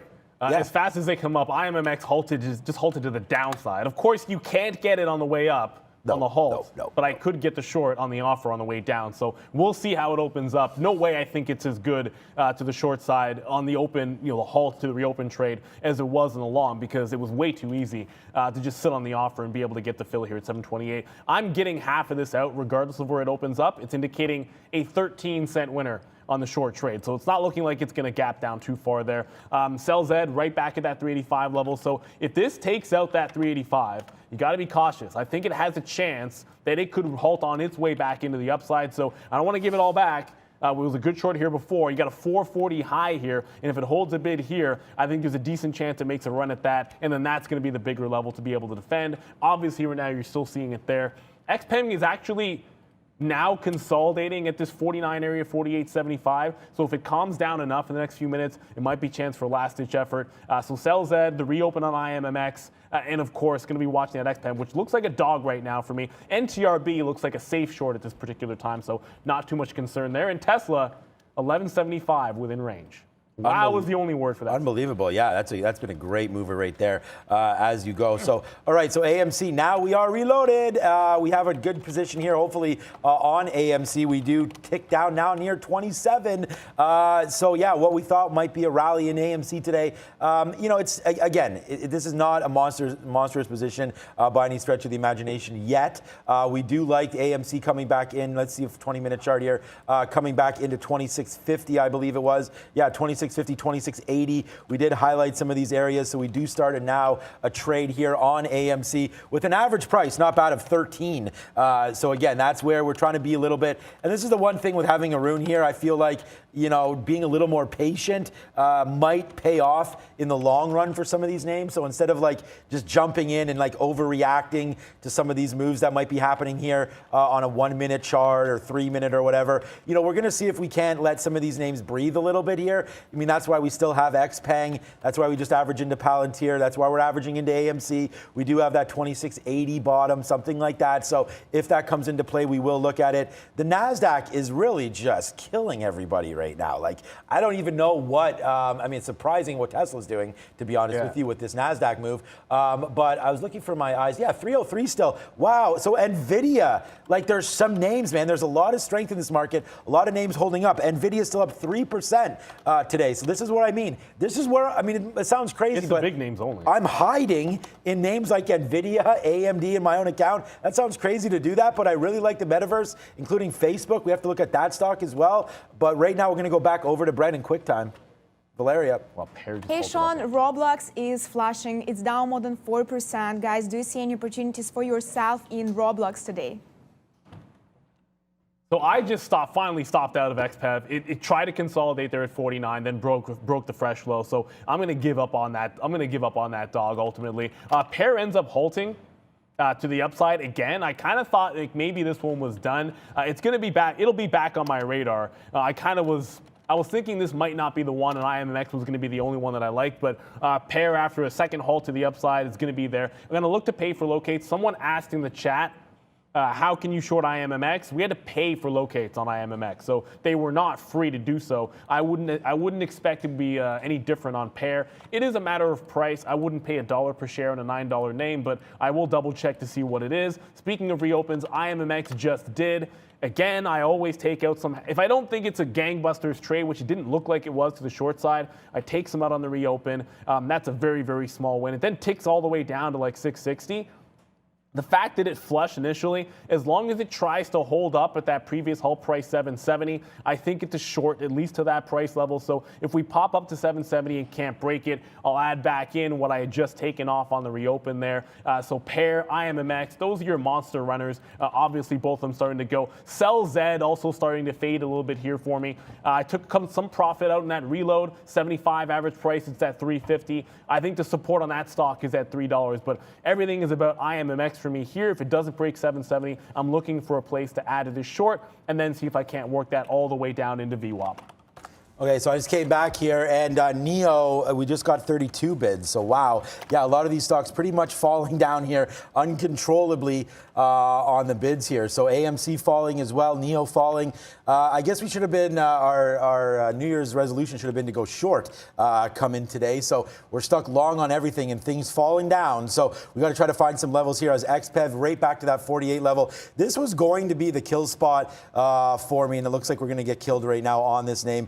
Down 4%. Wow, unbelievable move. You have 48 right here. We've ticked down here before. It might be like worth one more shot. Tesla just turned but yeah, this is starting to go down. Tesla turned down. Tesla just then look at the NASDAQ. Yeah, this is the thing, and again, I'm watching a Tesla chart even though I'm not trading it. I had to give up XPEV because I'm just going to be dead wrong on the dip buy there, not even close. And when Tesla starts to go, you can't really think it's a good level to start thinking about holding. Obviously, Tesla did hold at the open at 1135, 1136. So there was a chance to maybe dip by that one. I can tell you, CellZ looks pretty good. IMMX, I did add back into that one.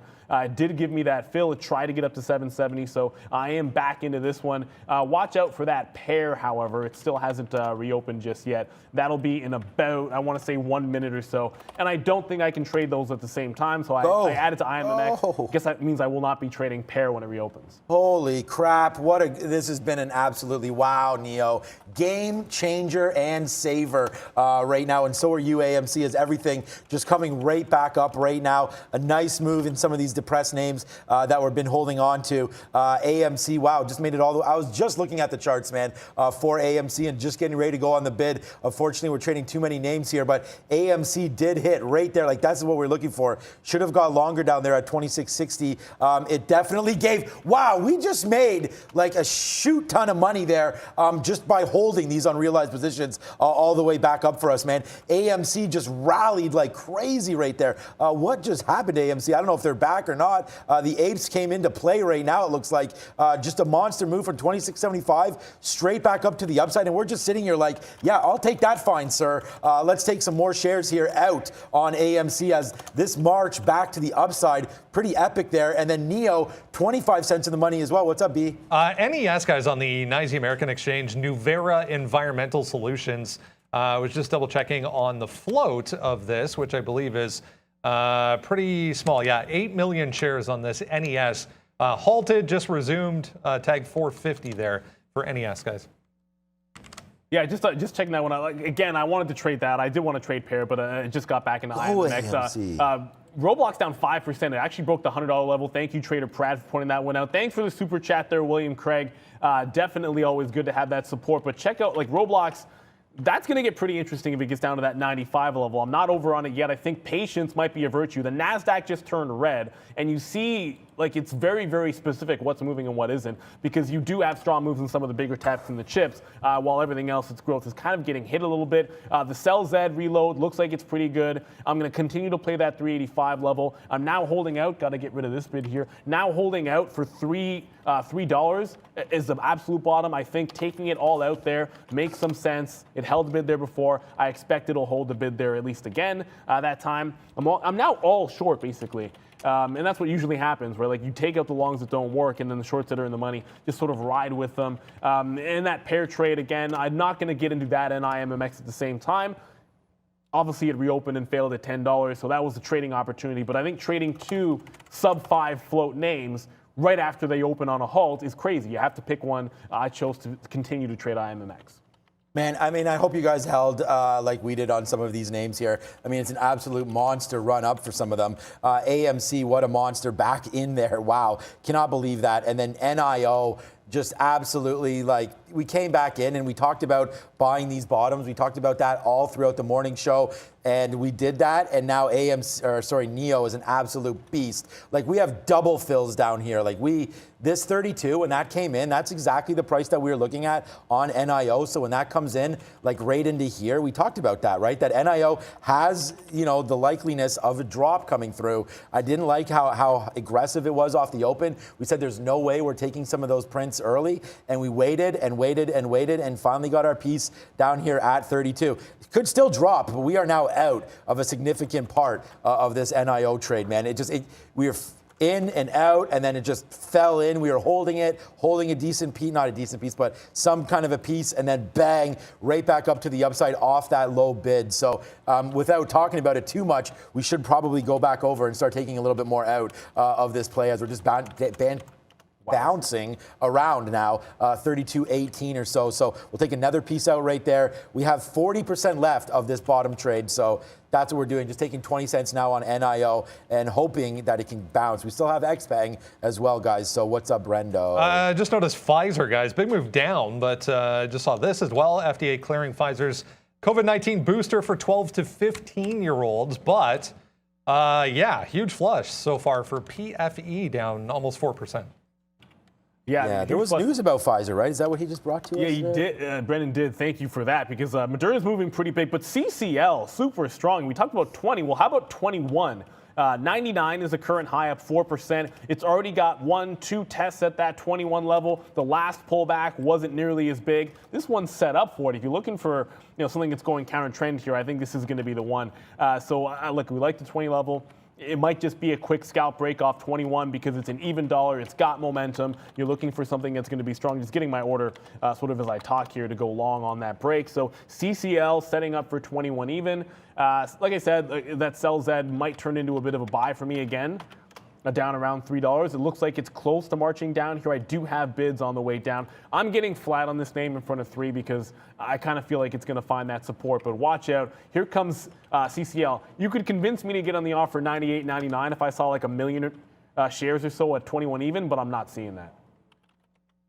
Oh, it's all the way down there. Okay. No, that was sell Z. That was sell Z. CCL is right up here. There is no offer at 21. Like, you're not really CCL did it even go to 20? No, not even close. Yeah, okay, yeah. So that was the name I thought we were talking about there off the bounce. But okay, so Palantir right now, another name. First of all, Neo's working, man. That's going to be a good trade for me. It's really a day saver on some of these other longs because, well, just for the Chinese names, it's not coming back. So I don't know. For right now, we're going to have to wait to see what does happen there with XPeng. That's the one that's not coming back for me, and we're just kind of waiting on that one. XPeng ready to go. But Palantir, okay, so the reason why we're calling this name up and just staring at it is because we're getting very, very close, man. The 1790, and the problem is you have to zoom back even more, and I don't like this because, it's too hard to find these levels. It's never a good sign when it's like you can't find some. There goes Neo right now, 50 cents and on one. Crazy move back up to the upside on Neo right now. Hopefully XPeng does the same. But you're going to see right here, you have some of these drop down levels, and I hate going back this far, man. like mid-December. It sucks when you have to go back this far to find support, but we might have to do that here today as I look now. Palantir just trying to get back upside. We have this 1780 level. Unfortunately, if we break back down below there, that might be it for this trade. So watch out, hold your shares a little tighter here on Palantir, as we're only long right now at 18.14. So we're out 15 cents. It's not the end of the world, but Palantir definitely falling down and not looking very strong. My next buy is not until much lower than this, guys. We'll average in like near that 1780 mark. You know what's crazy? We talk about this having old animations up here, Sean. I can't believe I didn't realize we still have this jumping off the pier. That was that was the old cruise ship one. Yes. So I'm like, goodness, I can actually hit this. I think my cruise ship one's a dancing monkey, though. Might have missed the boat on the initial breakout long in CCL, but 21 break has just happened. I've scalped some out because I'm always going to immediately take some out on any kind of a significant level break, especially an even dollar one, right? And as a day trader, taking the 5 and 10 cents to make that scalp trade, and then you put that money in the pocket for the longer move so that you can play 2 trades for 1 is usually the way that I like to approach these. If you look at this move overall for a bigger play, I'm starting to think about 21.25 into 21.50. That's the next cluster. I definitely want to be getting flat into that. I think 21.50 can be its own long. This double top at 21.80, I think, is the ultimate high there. I think it could run into a lot of resistance. If it gets there, I would definitely be looking to short off of, I guess, that double top going back into the last couple of weeks. So CCL, so far, so good, but I don't want to get too far ahead of myself. Understand that those quarters, those 50s, those are going to be resistance points. Want to take profit on the way up. All right, Ford came back in as well. Take some more 18s out here if we can, as it's kind of falling back in here. Ford just trying to hover around these highs. You know, we got as high as it's past pretty much all-time high, in the last 20 years here, high of 21.50. So we came up to that. That probably was a good indication there that we were going to fade off of there. So we'll take another piece out of Ford. Ford's been such a great trade for us today as well. Everything's been fine. We just need these things to sort of come back in a little bit here as we hold out for XPEV, which is really the only name that we're waiting for here to come back up to the upside. We're out 80 cents on XPEV, so that's really the only concern for us. But Brendan's over there at the big board. Let's see what's happening now. Doesn't feel. Hey guys, 10 o'clock, volatile to start. So, wide ranges on all of these off the bat here. The S&P back to flat. The Dow was about the same, trying to get back to the upside. You can see strength in small caps to start things off. The Russell was so strong out of the gate, came all the way back, but still nicely higher. The NASDAQ, both the composite and the 100 in positive territory as well. A couple things to note. If you joined us in the pre-market at 8:30 this morning, we were talking about Robinhood, Kathy Wood picking up some on Friday. Nice move back as well. 18 holds there as support. We're back to day highs for Robinhood, up 3.5% right now. PayPal as well was on the watch list this morning. Tagged 190 at the bottom, back to 191.5. So starting to head in the right direction, guys.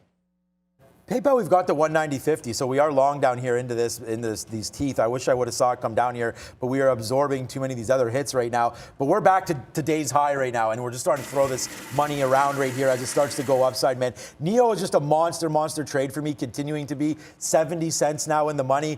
And again, you want to talk about this. This is actually on our watch list. And this is the funny thing about it. I'm going to show it to you right now. And if you're not checking out the sticky note, you don't have to, but I would make this your New Year's resolution. NEO, so strong last week, good delivery. Long back to 31.50, started at 32.50. That's basically the bottom of the day is 31.68 after opening at 33.50. So we ping this, basically exactly what you wanted to do here. And then also, let's see if we can do AMC long at 27, guys. So there we go. Hopefully you guys are looking at this sticky note, and if you can, please just hit it and like it, share it, retweet it, whatever. I'm going to put it here in the note. And just to follow it every day, it gives you a little bit of an insight of what I'm looking at every morning. And the same thing goes for all of us here off the watch list as well. Look at AMC. Hallelujah. Another 50-cent winner right now on AMC. Shout out to you, Niagara Charlie. Let's just go to the upside right now. We're starting to kick off. This has been a monster rebound for me, man. We are on one today. This has been such a great trade day for me. PayPal up $1.70, ripping to new highs. NEO up 70 cents. Palantir now back into the money on PLTR. What's up, my good friend? Take another piece out at 19. Bang, if we can get that right now. Money today coming out, man. All angles. Great way to start off 2022. Let's get this, man. Let's make this a better year than last. always got to have that as your plan of action. CCL just churned through the quarters, so the 50s are going to be approaching. Once that happens, I'm going to be out of Carnival Cruise Lines. Don't want to miss the boat altogether on that move, which feels like, I feel like we had missed it a little bit here. Got to watch this Tesla, by the way, because it does feel like, look, it's obviously putting in a bit of a lower high here. And if we fail to break, I feel like there's some profit taking that could come into this. I have not traded Tesla. I took the L on XPeng because it just went entirely too far here. But if Tesla cannot break through this 1160, you could run into trouble. Brendan mentioned Pfizer, but Moderna down 7% is getting absolutely shellacked through a 250 level, and this one cannot be ignored too much longer. This is last week's bottom here at 232. It just broke that. If it can hold an offer below 232, which, by the way, candidly, it hasn't. You can see it just barely above 232. But if it holds and breaks 230, I would actually look to short the low on Moderna. As crazy as that sounds, shorting the low of the day down 7% already. That's a significant level. It does take you down to that support here back in November at 220. So there is room to run to the downside still on Moderna. The only long I got right now is going to be that CCL. The reload on IMMX to the short side. For now, it's holding $8. If it breaks, I'm going to have to give it up on that. Sells that, I'm almost done with this one to the short side. Once that happens, I am looking for the potential of a long trade here. I've only gone short this, but if it holds a higher low above that $3 mark, then I think it has a bit of a run. So definitely setting up for a reversal for me. That's one of the things I pledge to want to be able to do, is not only go one direction on some of these names. If I find a good support level, I got to be willing to take it too. Jeez, guys. Gronk spike. I guess he can do more spikes with AB out of there right now. Look at this move on PayPal, guys. $2. Like, these are the winners we have on board for you guys right now. $2 on PayPal. How about 80 cents on AMC to the upside? Wow, I didn't get out of it. I thought I had an offer on AMC there. I must have not had one there. What are we going to do here? Let's just get this out. Maybe at some out here at 75 if it rips to the upside one more time. But wow, what a good move here on AMC. Just look at this. Defend, defend, defend, and bang. That huge monster trade for me to the upside. Maybe we waited too long. I didn't even notice. I thought I had an offer at 60 there. Let's get it some out at 60. Okay, well, just ran me over at 68. So there it is. Another out there as this continues to be a monster. Thank you so much to William Craig, man. Your goal, yeah, our goals hit for sure. When we ran out there to get a refill, I cannot believe we were down in the dumpsters, guys. And then this market just was like, hallelujah, right back up to the upside right there. NEO, $1 now in the money, a monster move. And we called that one right off the sticky note. Thanks for your patronage on that one. Palantir, thank you for holding out for that as well. Palantir, a monster move back and gave us that 1780. Another name on the sticky note continuing to go. PayPal, though, just failed a little bit up here at 92. So we'll have to have another look at PayPal. I still think this one works. I can't believe we got back. So we're out a whole bunch in here, but anyone could have had this 190.50. So a nice little move back up to the upside there. XPEV, this is the only name that we're waiting on. We're going to be 1, 2, 3, 4, 5, 6 for 6. XPEV pending, and this is a 53-cent loser right now on XPEV. So hopefully this will come back in, but it's been a monster day. Let's just hope we can keep everything going. Thank you, William Craig, for said super chat. Yes, sir. And about to be all, well, I shouldn't say this. I should knock on wood because I was about to say I'm about to be all out of CCL because it approaches 71.50, but I haven't gotten the fill yet. So I just might have jinxed myself. You never want to count your chickens before they're hatched, or count your eggs before they're hatched. Both. It's both. You can say either one. I might have just done it because it just spiked up, broke 21.50. And if that's the turn, then I absolutely deserve what's going to be coming to me for calling that one a little bit too early. I think it can hold 21.25, and if it does that, we're going to get close to that 50 fill regardless. I'll come back with another name, but Brendan has one for us. Applied UV just popping up here on volume back to day highs as well. 325, I guess it was early on. This thing had a big move down.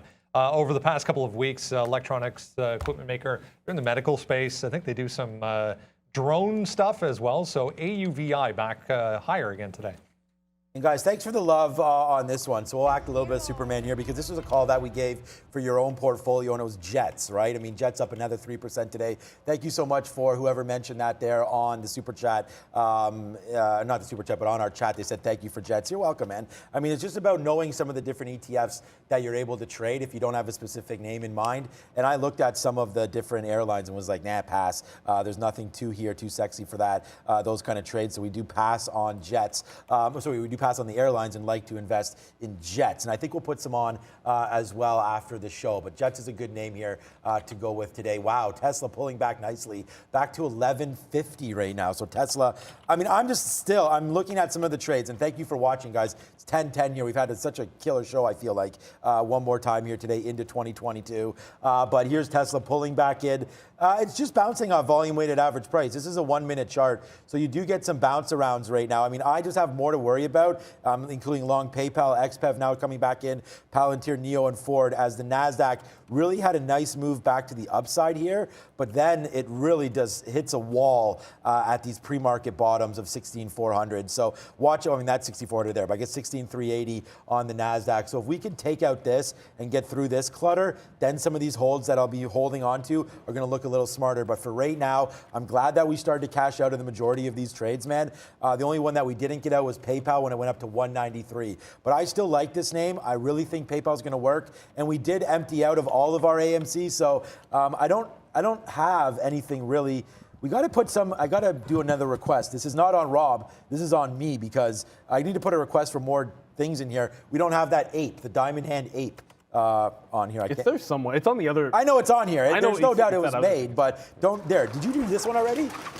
I don't. Because you said don't count your. I know, but that's not on my board. Oh, no, it is on my board. You know what I thought about that, Neil? Look how small that is. You can barely even see it. It can't be don't count your eggs before they hatch. Because no, the eggs are literally there. You can physically count them. So it is chicken. So I was thinking about that when you said it. But I said chickens at first. You did, and then you said eggs, and I was like, yeah, either one works. But really, the egg one doesn't really work. That's true. But the chicken one does, so we'll do that one more time. I want to come quickly because 100 did happen twice. Check it maybe 3 times, technically on Morgan Stanley here, and we kind of talked about this.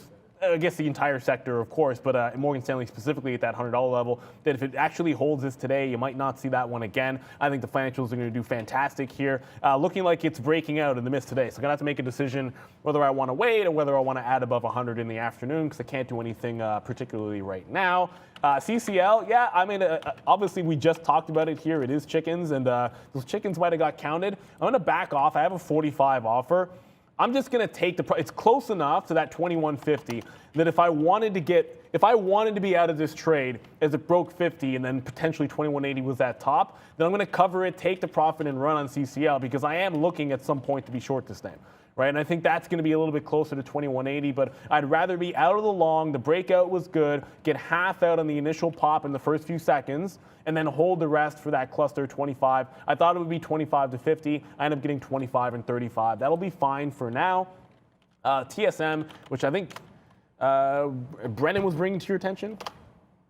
If it'll load up here, making another strong run. You are seeing a secondary push here in a lot of these tech names as the market is recovered. The ES is now solidly positive. The NASDAQ is back to 0.3. So you are seeing a secondary push. I've taken some profit on those long trades. I'm back into IMMX after a failed wick off top at $8. So back into the same trade to the short side. Whenever there's a wick failure, I like to jump back into it. And then, of course, sells that I am not long it yet, but I don't think I'm going to get $3 on this name. It doesn't feel like it's got the juice. I'm holding on to it for now. If it breaks VWAP, I'm just going to cover and start thinking about where I can possibly go long into it. It is still working in the money, but it's running out of time to get that $3 print. I don't know what the talk is here. It's definitely, thank you so much. Yeah, Canadians are so cute, so thank you so much. We'll take that FX retractor. Yeah, it's definitely don't count your eggs. No, before you're a chicken, no. It's definitely don't count your chickens before they hatch. I'm not going to even discuss this anymore. No, That's for sure what it is. I don't know. Yeah. I saw some talk there. People were like, no, they don't know what's going on, but neither do we apparently. So there it goes right now. Everything going up to the upside, man. This has been a good day. Yeah, if you think Canadians are cute, I mean, Valeria we have here for like count. I think we got to do some of that right now, because this show has been incredible, I feel anyways. Maybe I'm off on this one, but 1.2K right now for the likes. Can we get that going a little bit higher here? And there's only one way to get that upside. Hopefully, Ms. V can help us with that one. Ms. V, what do you think we need to do here to get some likes? I think maybe just ask. Let's try this, Sean, guys. I know it's exciting and busy start of the new year. Thank you very much for starting it with us. And I know you're busy, and here I am to remind you, please give us a like. We have almost 7,000 people watching right now, and really need your support. Only you can help us. Let's break 2,000 likes today. Back to you, Sean. we talked about some of these banks starting to They're go off a strong. little bit right now. I mean, WFC, generally speaking, the weakest bank out there from a performance standpoint, but again, it might be the cheapest one. And you can see here a big monster move upside today for WFC. You have anything in the banking sector today, you're laughing. And we talked about that earlier on, that you may want to sort of get into some of these names here, as it's definitely a different environment coming for 2022. I expect 2 rate hikes. They're talking about possibly 3. A lot of that's going to help, obviously, the loan demand and how they, not demand, but how they make money on those loans with different interest rate products and so on and so forth. So we'll wait to see here, but it looks like right now WFC leading the pack, up 4 and a bit. I checked out Morgan. That's up 2 and a bit. JP Morgan, probably similar to Morgan with, JP Morgan the least. And then BAC is another name that people like. What are we up on that name today? 3, yeah. So it looks like it's going to be WFC, BAC, Morgan, and then JP Morgan. So I said Morgan, but I mean Morgan Stanley. So those are the orders of strength here in the banking sector. Probably some regionals going off as well, but I'm not looking at it. Yeah, we don't really. Nothing against regional banks. We never really look at those. I don't think we've ever I don't know even why. called. Yeah, we never really. We've called never them even out. called one up, as far as unless it's like a small cap runner, which they never really happen. Robinhood was a name on our watch list for a little bit of a segue there. You are seeing it pull back in after a bit of a breakout. Like I said, I think it's a much sexier name through $20, but it just broke through last week's top, $18.75. That's a double top here. I think if it churns through that, it's still, look, and this is the reason why I don't like to trade. It's like, here's your breakout and why I would never take it, because you're then right into immediate chop at like 19 and 19.25. It just starts to clear some of that out at $20, and that's why you want to wait this one out for a bit of a break. And I think it could still happen for the stock, and it's a great return today. I think buying the dip could be a better play. CCL is starting to get into that range that I like. Like I said, I took it out at 35s, and it could still make that run through 2150. But once it's broken 2150, I'm looking at that high at 2180 to be the turning spot. So once it's through 50, I'm looking for a place to be shorted. That's why I'm going to be out of this one, at least for now. All of the reopen names are kind of strong, and it does feel like, hey, the data on the variant is that it's not as bad, so the market likes to be forward-looking, so are we finding a bit of a bottom here? I thought that might not be till next week, so I think there could be some profit-taking in some of these names as strong as they are. I'm looking at that probably like 65 to 75 area for an entry in CCL, but 2150 has to go first. Why can't SoFi move like, what's up, Nicole? I mean, SoFi is not being treated, it's not valued like a bank, right? I mean, there's no one's going to come in here and say that SoFi is kind of going to be a value play or anything like that. They don't even have their banking license or charter yet either. So, there's going to be lots of reasons why SoFi doesn't move like a bank. There's also no dividend involved, or they do have the loan demand, obviously, there for the student loans. So, I do like them moving forward here. It's just, you got to be a little careful with SoFi and sort of how they're valued. But again, up that, you don't hold this for a bank. Like, it's just like holding rocket companies or something like that. They're trying to change the game, SoFi. They're a new entrant, and you're just going to have to wait for them to move. You just do some work. Like, a lot of their things, they have student loans that they're doing as well. So there's some loan forgiveness and some talk like that. So you got to watch out for SoFi here. I do like the play, but we've already talked about this a little bit, Nicole, and that is that there is a possibility of this name, although I like it, dropping back into 14 again. So again, pretty good day for SoFi, considering that the NASDAQ went all the way to the downside, and SoFi sort of held up. So I don't want to say that SoFi is dead by any stretch of the imagination. So let's just continue to watch it, but it may have some dump downs here, as it looks like the traditional banks are catching a little more wind, obviously, than a name like a SoFi. So let's go back over to Brendo. Yeah, here's a look at possibly what is helping that banking sector, guys. This is the U.S. 10-year, straight to the upside so far today. 153 down here. We're at 160.5. So Treasury yields on a bit of a tear today.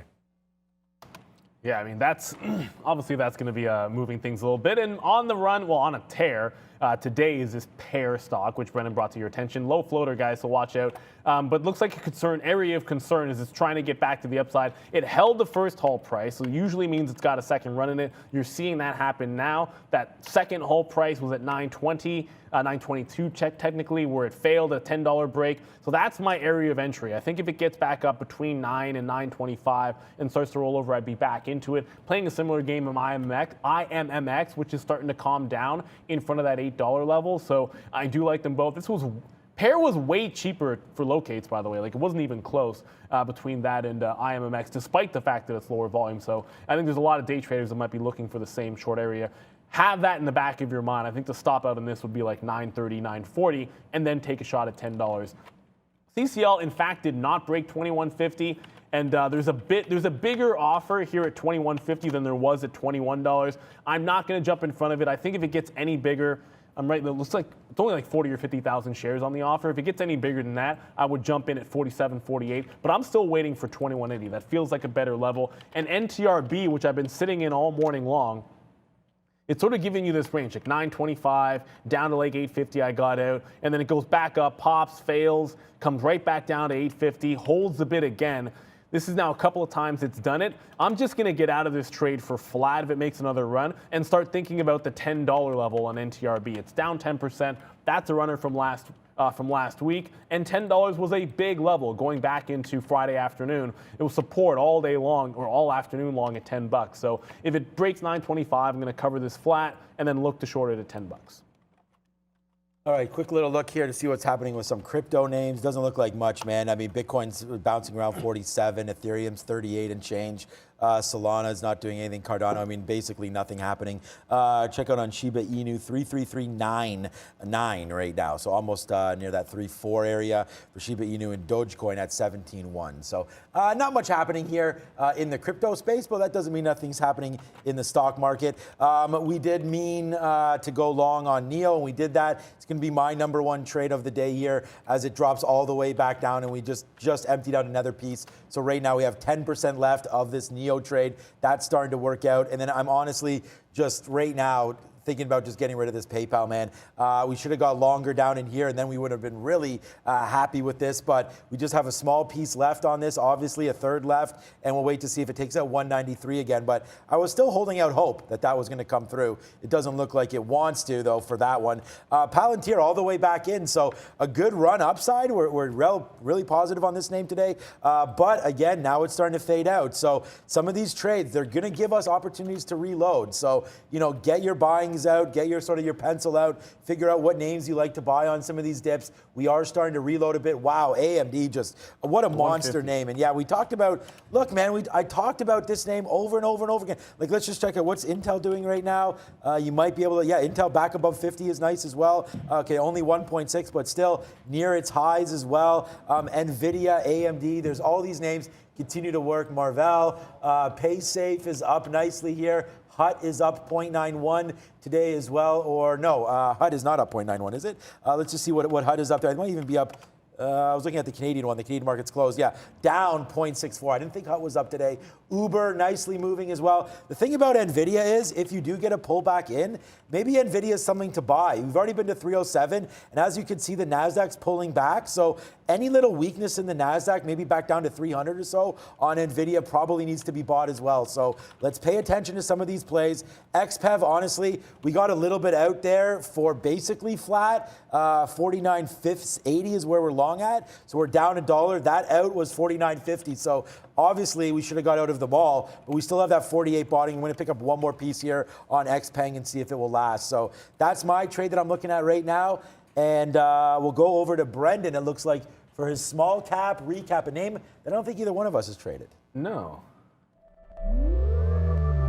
Yeah, they were talking strategic alternatives in the pre-market this morning.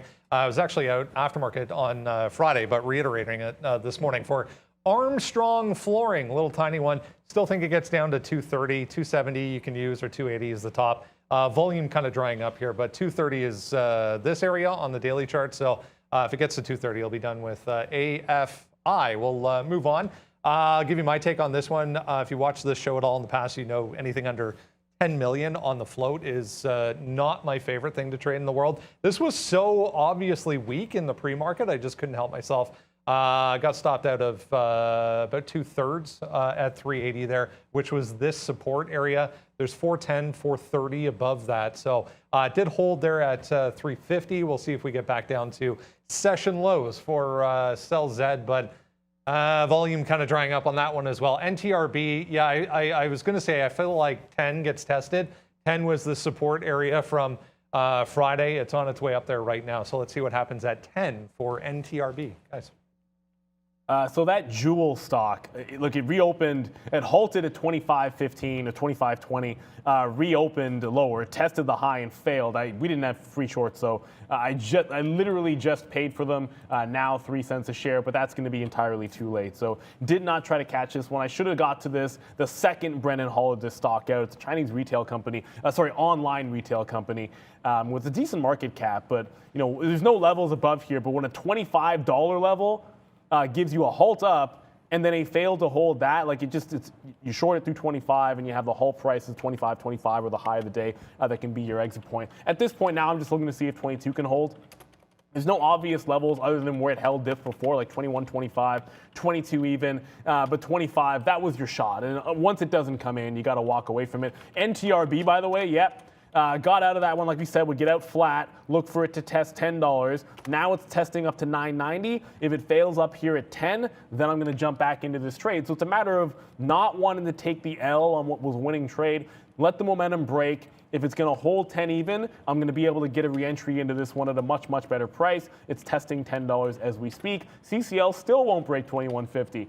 I'm trying not to short it in front of that price, but I'm sort of running out of patience with that one. If this is the top, I want to make sure I have a piece. Yes, for sure. Okay, so thank you again. Thanks, Mr. Robinson there. Thank you, Henry, as well, for the sticky note love. And I'm just responding to some tweets here, but still watching our trades. Got to try to do both. AMC right now taking out day's high one more time. Should have reloaded this at 27.50. We still have one, so I'm still on this. We like that a lot. PayPal, obviously, right now, kaboom. This has been a monster trade for me today. Taking out the highs one more time here at 193. Bye-bye, PayPal. There you go, right up to the upside. As Neil, I've been trading more of the main, the big cap ones. Neil's on NTRB right now, and some of the other ones going crazy for you. So, I think we got a good little combo going on here. What about GNPX for one of these crazy names? That's moving today? Yeah, this just broke $2, up 55% and going right now. GNPX, a nice little runner here as well. Look at this, bang, bang, bang, bang, bang. A nice move to the upside. Where do we seeing this go? Just takes out its 50 period. A lot of time to fly up to the upside right now on this one. PayPal on one. Palantir still resisting that breakdown here at 18, so that's going to be a good trade for us as well. You can see the Palantir, the damage sort of done on that. Oh, it does drop all. What am I even doing here? Instead of responding to Twitter, I should be looking over here. 18 just comes into play again for Palantir. If that's not a reload, then wow, I don't know what is, but that's a great trade back down there. Neo now 70 cents in the money. The only real bad trade here today is going to be XPEV, and it's the only negative name that we have on the board, so hopefully that'll work out for us. But XPEV trying to get back above 48, that'll be a good one, man. We're long at, above 49. We're long at 49.60, so we're out right now about 60 cents on this name.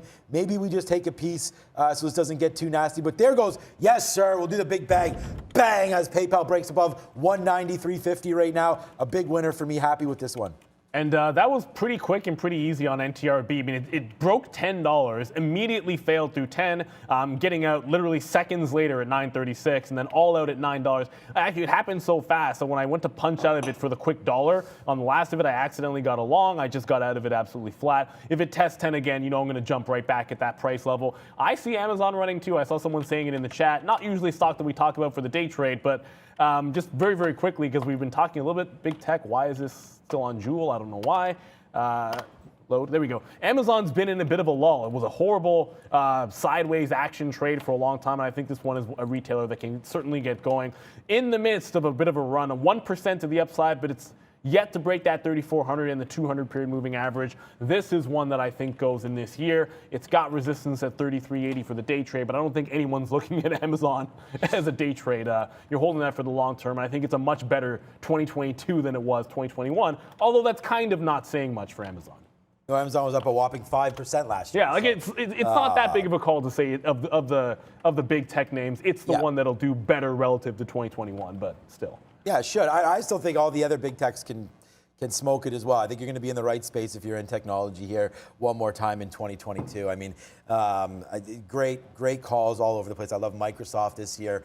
I've been buying some Meta, Facebook. When is that name even the name is already. That's a great question. But I don't know. The symbol it was supposed to be early, but then that got faded, I guess. So we'll have to wait to see what happens. On eSignal, they have Meta, right? What is it called? Meta platform. I know they delayed it to first. I thought it was first quarter. Is it second quarter? Okay, you know what? I don't This know is why. one of those like I don't know why they can't just change it right now. But okay, so obviously something there. All right, maybe they have to, the symbol's not being used, but I don't know. Okay, yeah, just looking here at Facebook anyways. Coming down to the bottom here, some nice little resistance at 336. This is a name that I've been buying, as you guys know, sort of hand over fist, as there goes PayPal. Again, on that one, Facebook's another name that I think you can trust here for 2022. And I know, like, I'm not like a big fan of everything that they're doing with Instagram and all that stuff. It's just, guys, like, this could be a value stock as well. I talked about backing out the cash and what exactly these guys are worth. These guys are printing money left, right, and center over there. King Zuckerberg and the rest of them just continue to make moves and continue to let this work out. So I like this. I like Facebook. I like what they're doing. And I think they continue to win, especially with Oculus. I feel like there's a big misstep here with Oculus and just how well that system's doing. So we'll wait to see that. And remember, they are dividing up their reporting structure now. So they're going to do like the meta names, and then they're going to go over to their traditional Instagram, WhatsApp, Facebook, things like that. So we're going to wait to see what happens on their first quarter. I guess it would be their fourth quarter, but their first report of 2022. We're going to see, yeah, we know there's an ETF called Meta. You can invest in that, but I'd rather be in Facebook, AMD, and NVIDIA than the ETF. Miss V over there, what's up? Hey Sean, I have a question from the chat from Bradley Taylor for you. What do you do, guys, if you make a keystroke error with share size? Get out. Yeah, I mean, honestly, so if it's a share size thing, then obviously you're in at the right price, right? So the keystroke would not be that you've made, like, you don't want to be in on the trade, right? But if you're trying to punch 1,000 shares and you look over and you only have 100, well, then you need to punch more. But then if you're only trying to get 100, but you have 1,000, then you just need to get out. And I think that a lot of the time, hopefully you're trading like us on a platform that is pretty forgiving. So you could just get in and get out right away and not pay that fee. But again, if you're on a platform that is no fee trading or something like that, I would always just, like, first of all, breathe. You don't need to just to punch out right away, because remember, you have the right price. You know, it's like down here at 32. If I had gotten more shares than I thought, I put a bid at 32. So it's like, calm down. You have the shares, you have the price. Now just sort of like think about what you want to do, but don't think too long, because if your trade is wrong, then yeah, you're going to have 10 times the loss, right? So I think if you're trading properly and you have the risk structure that Neil and I have, where you're sort of calculating everything and trying not to make those mistakes, then yeah, you want to get out right away, because again, the risk of all your other trades won't pan off. Like, I'm sitting here in 5-6 positions, right? If one of them is oversized, then it's going to affect my net too negatively, as opposed to my other positions, which I don't necessarily want, as Neo ripping up to the upside. Hopefully this is what's going to happen with XPEV. What's up, Valeria and or Brendan? 20, I was just checking on Ford, guys, 2170, I guess, was pre-market. I just saw an all-time high alert for Ford on huge volume there. So almost 4%, having a nice day. Lucid as well, having a nice day today as well. It's 10:30.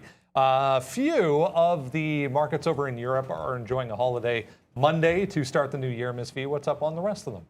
Hey Brandon, European markets are positive, and you're right, UK is closed for the holiday. Lufthansa Airlines trading in Germany is up around 7% after Citigroup upgraded the stock to buy from sell. Back to you. Yeah, going to be interesting to see what happens the rest of the day. It's crazy. The Russell, guys, up 1.8%, the ES 0.3. Small caps, so strong today. Yeah, look, it's maybe the Russell's due for its day. I don't know. We'll see about that. Obviously, we're talking about a strong move in the markets, bouncing back. NASDAQ now 0.5% up. CCL, strong mover. Look, we liked a few levels. It never gave you $20, so you can kind of throw that one away. But it did give you the 21 break. I'm now short it because I talked about 2180. Didn't hold the long quite to this level. I guess I could have, but I'm now short here at 2170, right in front of that 2180 level. So CCL finally short. If it breaks that, I guess, last week or multi-week high there, I'm going to be getting out of it at about that 85 level. But CCL, from a long to a short, got to play the momentum. And PaySafe, by the way, Sean, is that's also approaching Friday's high at about 416. The 420 level could come into play on PaySafe. Haven't said that number yet today. No, we have not. Maybe we can get that 420 graphic. It's not even on here, but we'll get Batman in the pre. They missed it. As They we never wait, miss it. for that to come through. Yeah, what a big mover here. And yeah, again, guys, this is going to sound ridiculous because we're talking about the sticky note one more time, but hey, brand new, all new 52-week high here off the sticky note. Guys, please, we have over 91 likes, 16 retweets on the sticky note, and hashtag sticky note trying to trend right now. So let's see if you guys can get that through and through on that. So big day for me here on Ford. We've been buy. Nice little takeout there for us today as Ford back to highs right now and loving life. Anybody that owns Ford stock right now is loving life, and so are we. Let's check out GM. Oh, they're literally lock and step, so like it's like 3.7 and 3.8 wick notwithstanding. And I think if the way has so much more to catch up. That was the only reason I like adding to GM and haven't been able to add the Tesla, and just I can't buy it. Like I wish I had Ford where you had it, but I can't buy it up here when GM is at this price is so attractive. But that breakout that we talked about last week, I think, well, last year as well, through that 50 period has happened today. I wasn't looking at that break. I probably should have filed that one away. It wasn't on my list. But that high at 65 certainly going to be in play. If we get a consolidation and then a potential breakout on this name, GM has the catching up to do, and I think it could be a winner. Just going over some levels I talked about, and we always say this, when you get into trade, know where you're wrong, especially if you're counter trend on CCL. What I did not talk about, this is that high, that 2185, there it is on the daily. I didn't talk about what I'm looking for in terms of taking profit. I think it stands out that 2150 will be the first area of trying to take some profit, and then down here around 2135, where I was getting out of the long, and then the rest of it down towards VWAP. So that is the plan of action in terms of getting out of CCL here. And then I mentioned very quickly before we went to Brennan there that PaySafe was strong, and I said 420, but I didn't pull up the chart for you guys, and it doesn't look like 420 is anything there. But if you kind of go right back into the 15-minute chart, this is what happened on Friday. This is what happened on Thursday. Kind of getting to this level and reversing twice in PaySafe. So it's up here. I think that could be a little bit of resistance for this particular name. It's a nice run up 6% here today. You're seeing a lot of, I don't want to say beat up names, fintech names. A lot of these stocks are catching bottoms. Anything that had that tax loss selling, potentially, I think you're getting some buyback. People are coming back into these names. Robinhood, I guess, falls into that category as well. Yep. I haven't seen Maggie today. Is Maggie in the building today? Or? Yeah, she's here. Okay, good. Shout out to Lucas. What's up, Lucas? Welcome back, buddy. I forgot to mention that today. Lucas is back in the building. So lots of stuff happening here today for us as we go. So we just took it out again. Like, wow, WTF for you, Neo. This has been basically, I don't want to say a day saver. We're not in trouble or anything today because we don't have any losing trades on board. But, wow, we have XPEV. We'll wait for that to come up. But NEO just continues to work. We talked about that being the strongest EV name that we wanted in the Chinese space today. None that seem to be that strong, but at least NEO today does make that comeback off of that bottom again, sticking out like a sore thumb off the sticky note today. Big time movement upside. That GNPX continuing to work. That CCL, I like that, where that's at here.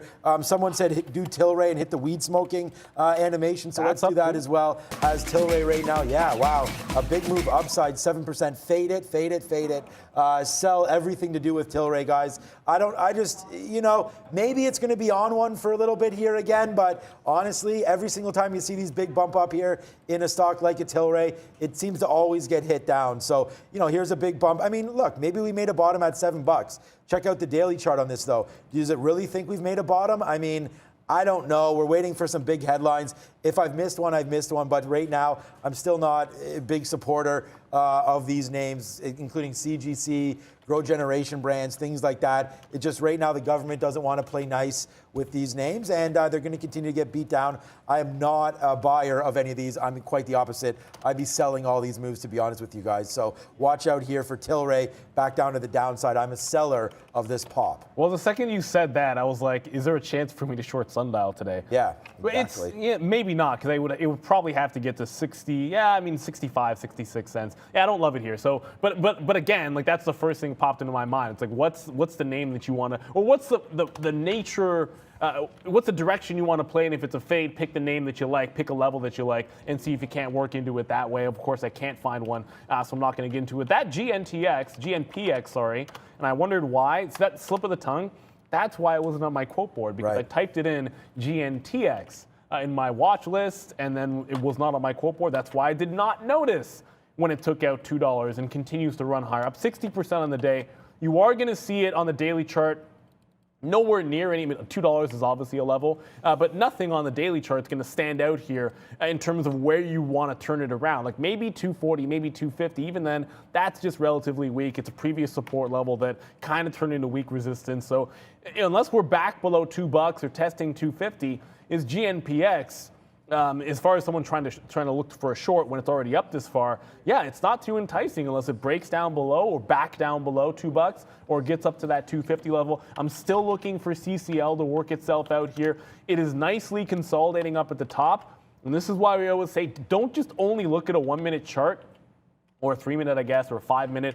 Have a higher time frame. Have a 15 or a 20 or 60-minute chart or a daily chart so that you can look at some of these levels, because it'll look pretty random short up here at 70s, but if you pull back a little bit, it makes all the sense in the world why CCL is starting to consolidate. If it does a failed break, it means it takes out this current high, which is 2174, does not get through that 85 on the daily chart, then I want to add to this position. I want to double up the position. If it fail breaks the high and can't get through 85, then on the way back down through 75, I'd be looking to add to the position. Otherwise, profit taking 50s, 35s, and then all the way down into VWAP is the plan of action. Yeah, I was going to say to Bradley there, it looks like obviously you are a member here. Bradley Taylor, yeah, so I just said, talk to you. We have everything in Metro. The system's called Metro here, so to digitally track all your trades and things like that, there is options obviously in there. We have obviously a wiki as well. But I said just contact your trading floor TFD team member, so trading floor development team member. I don't know, I could drop some names on here, but I don't know whose yours is. So just contact them and they'll be able to tell you how to track your trade list, and then you can those are all exportable, obviously, into a CSV. So all of your trades, all of your fees, all of your you can sort it by time. It doesn't, I mean, needless to say, you could see it's a pretty good system there for tracking. So you do not need to use your hands. And you can even track all of your trades, including everything, again, fees and your gross per trade and time of day even, you can track here at Day Trade the World. So definitely check out that with your team member and they'll get back to you. It's definitely a great system. Neil and I use that. I was actually checking my net today and how I traded a few different names before the show started. So, very, very easy to do. So check that out. It's through Metro. It's a great system. And again, mostly everything is built by traders for traders. So definitely options there to analyze your trades and do a little statistical modeling and things like that. So there it is right there. We're going to throw it over to the big screen now and find out how the day's going. Ooh, some blue, some red, definitely sector specific here today. Let's see what Brendo has to say. Good healthcare, man. Yeah, mixed board, guys. We'll have a look at what is leading the way so far. We are positive on the day here, 0.25%, but back and forth we go. Energy notably strong. We mentioned in the pre-market, if you joined us, oil up on the day a full percent. So everything in this group having quite the moves today. Oxy leading there, almost 6%. PSX, Halliburton, to name a few, all in positive territory. I wanted to mention industrials. If I flip over to this side, you can see weighing slightly overall, but some of the airlines positive on the day. Had a few people mentioning, why are we avoiding Boeing? Why are we avoiding? We're not avoiding Boeing. It's up with these. It's up because of some delivery numbers for Airbus. So yeah, nice day, 4% for Boeing. Back to the upside. So it typically moves with the travel group. You heard Arun talking about it last week a lot. So instead of airlines, you can definitely have a look at Boeing, 4%, GE, 2.5%, HWM, 2.5% as well. But industrials are actually red on the day. Banks are strong, offsetting some of the weakness as well. The individual banks leading. There's the cruise lines here, RCL, CCL, NCLH, WIN, LVS, MGM. So travel names again coming into play in the consumer discretionary. That one there, I know it's tough to see, but that's Tesla. 9% for Tesla, for GM here as well for the automotives. Moving to the upside. Healthcare, definitely not doing that. Moderna leading 6.8% to the downside here. So healthcare, specifically the pharmaceutical names, very, very weak on the day, offsetting the rest of the strength. So we are, as I said, positive, but only 0.3, guys, to kick off the new year. Back over to you. So we got a question, and you know what this is? It shows up here. I don't always talk about trading like stocks that are getting bought out or companies that are getting bought out, but it is showing up on my position board. BLCT, probably a bunch, and it is up 28%. They got a $1.85 offer for the ADR per ADR share here, and you're going to see it trading heavily. Just to give an idea of what my game plan has been, I essentially didn't trade it pre-market, let it make a top around $95 to $2 above the offer price that they got, and then once it started falling back down below, I started scalping along. I got in and out flat here at the open 85, and then got some 81 to 85, then started longing in the 75 range. Then I started reversing short in front of 85, and then now back to longing from the 70 to 75 level. And again, I was in and out quickly here, and then shorting that top at 195, and I'm flat again. So if it breaks too, I'm probably not touching it. I'd still continue to probably short each pop, try and take a couple of pennies here or there, but it's a $1.85 offer that they got. I don't think it was a non-solicited one, so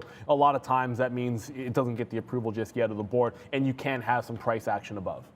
Shout out to some new members here. Thank you so much for becoming one. Gene as well as, one just faded out. I missed who it was. What's up to Gene? Yeah, thank you for the super chat. Yeah, BL, okay, so Neil just talked about that. Here it was here. Aslam, thank you so much again for becoming a member. So 2 new members, you get some pretty funky emojis, which we're going to change at some point and when you become a member. And it's great opportunity just to support the show. It's $5 a month. It means a lot to us. Thank you for doing that. We'll put that around. Oh man, XPEV almost got out there at 49.20. We were waiting there at 49.20 for a piece to get some out. We did get a piece out when it bunched back up to 49. This is we're just waiting. Well, not waiting, but this name doesn't seem to want to go, man. I mean, this is the kind of day that we're having today.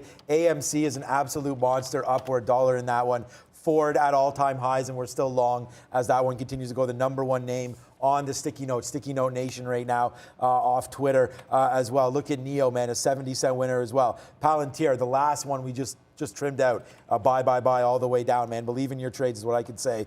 PayPal, believe. PayPal, $3 in the money right now. And then XPEV, the loser, on board right now, 50 cents out. But I still think this turns out to be a winner. So what's up? More members coming out here. All we have to do is mention them. Thank you so much again to S. No name there? Okay, that might be the problem. What's up to David? Thank you so much again. What's up for OCOO Prodigy? Thank you so much. And then Gene again. Guys, thank you so much for becoming members. It definitely means a lot to all of us. Believe me when I tell you that. I think it's close to 2,000 members now. So definitely we're pumping in the right direction. And trust me when we tell you, this is going to be a monster year, guys. All this money's going into fund bigger, better changes here. You're going to wait till you see what's going to happen to Market Movers show. That's going to be hot fire. Lots of things happening, new setups here. We're very, very excited for 2022. And again, thank you for the support on that note. What up, Desk? There was a headline there, guys, on Peloton, but it wasn't really doing much. They were just saying they're not going to attend one of the dinners at CES in person. So, I mean, Peloton's down 1%. More exciting, 182, 86? So up here, this is a terrible chart because of that wick, but we're getting back towards that 182.86 up here for Apple, which is the big mark. It's been testing a few times here. So Apple having a nice day once again, guys. And again, there's so much moving today, especially positively, that it's kind of hard. It's easy to miss out on some of the other recovery names and the reopen name. And when those reopen names, and I hate calling them that, but that's kind of what we've turned them the last couple of years. When they start going, Uber goes with them. They're up 5%.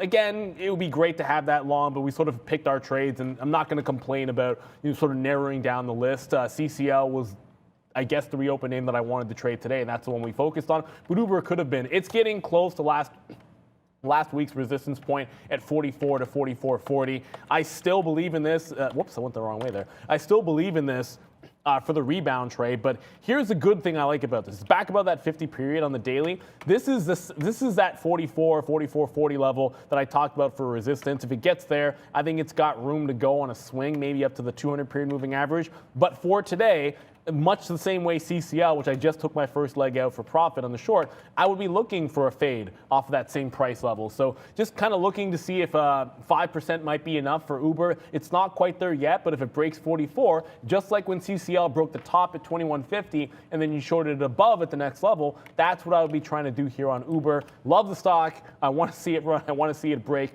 that 44 and get back up to the $50 level.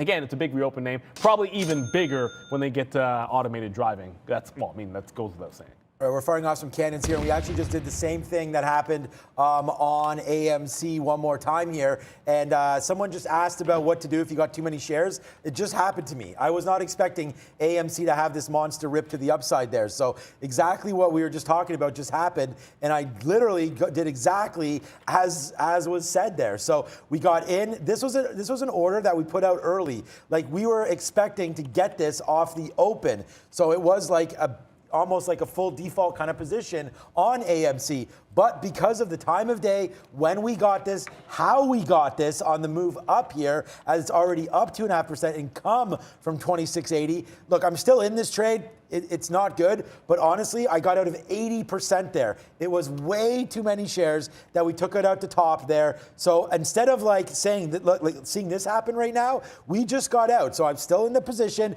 AMC's been my number one. Well, Neil's my number one stock today. PayPal is actually my number one stock today. You know, to be honest with you, but AMC, we're not giving back any of these profits. Well, we will a little bit, but it's going to be on a similar default than we've been using, not like the big one that we wanted if it took it out early. You got to play momentum, and you got to have sort of peace of mind and understand what you're trading. And then when that AMC came in, I looked over and I was like, what? Like, where is AMC? And I was like, oh God, it took out 28. So that's not a level right now, time of day, that we wanted to take a big position on, right? 28 is kind of the highs here. So we were thinking if it blew out the top early on box office numbers and on some, you know, exciting news there, we wanted AMC, but we took it out there. I think it was a pretty responsible move. And again, just thank you, not just because it came down. This could have ripped all the way up. It wouldn't have mattered to me. It's just that's a good example there on that super chat that we got, why we're kind of running away from that one. I may just take this out on PayPal here, man. This is now a $3 winner. It's been as high as $4 as well, to the upside of $194.30. So this may be a name that we want to take out. I'm not even going to look at the daily chart. PayPal's a name that we like, and you can see this is why we're holding it. It's just trying to hit some of these highs. I think actually we might as well hold this. Maybe we get a 198 if the market ever wants to go upside.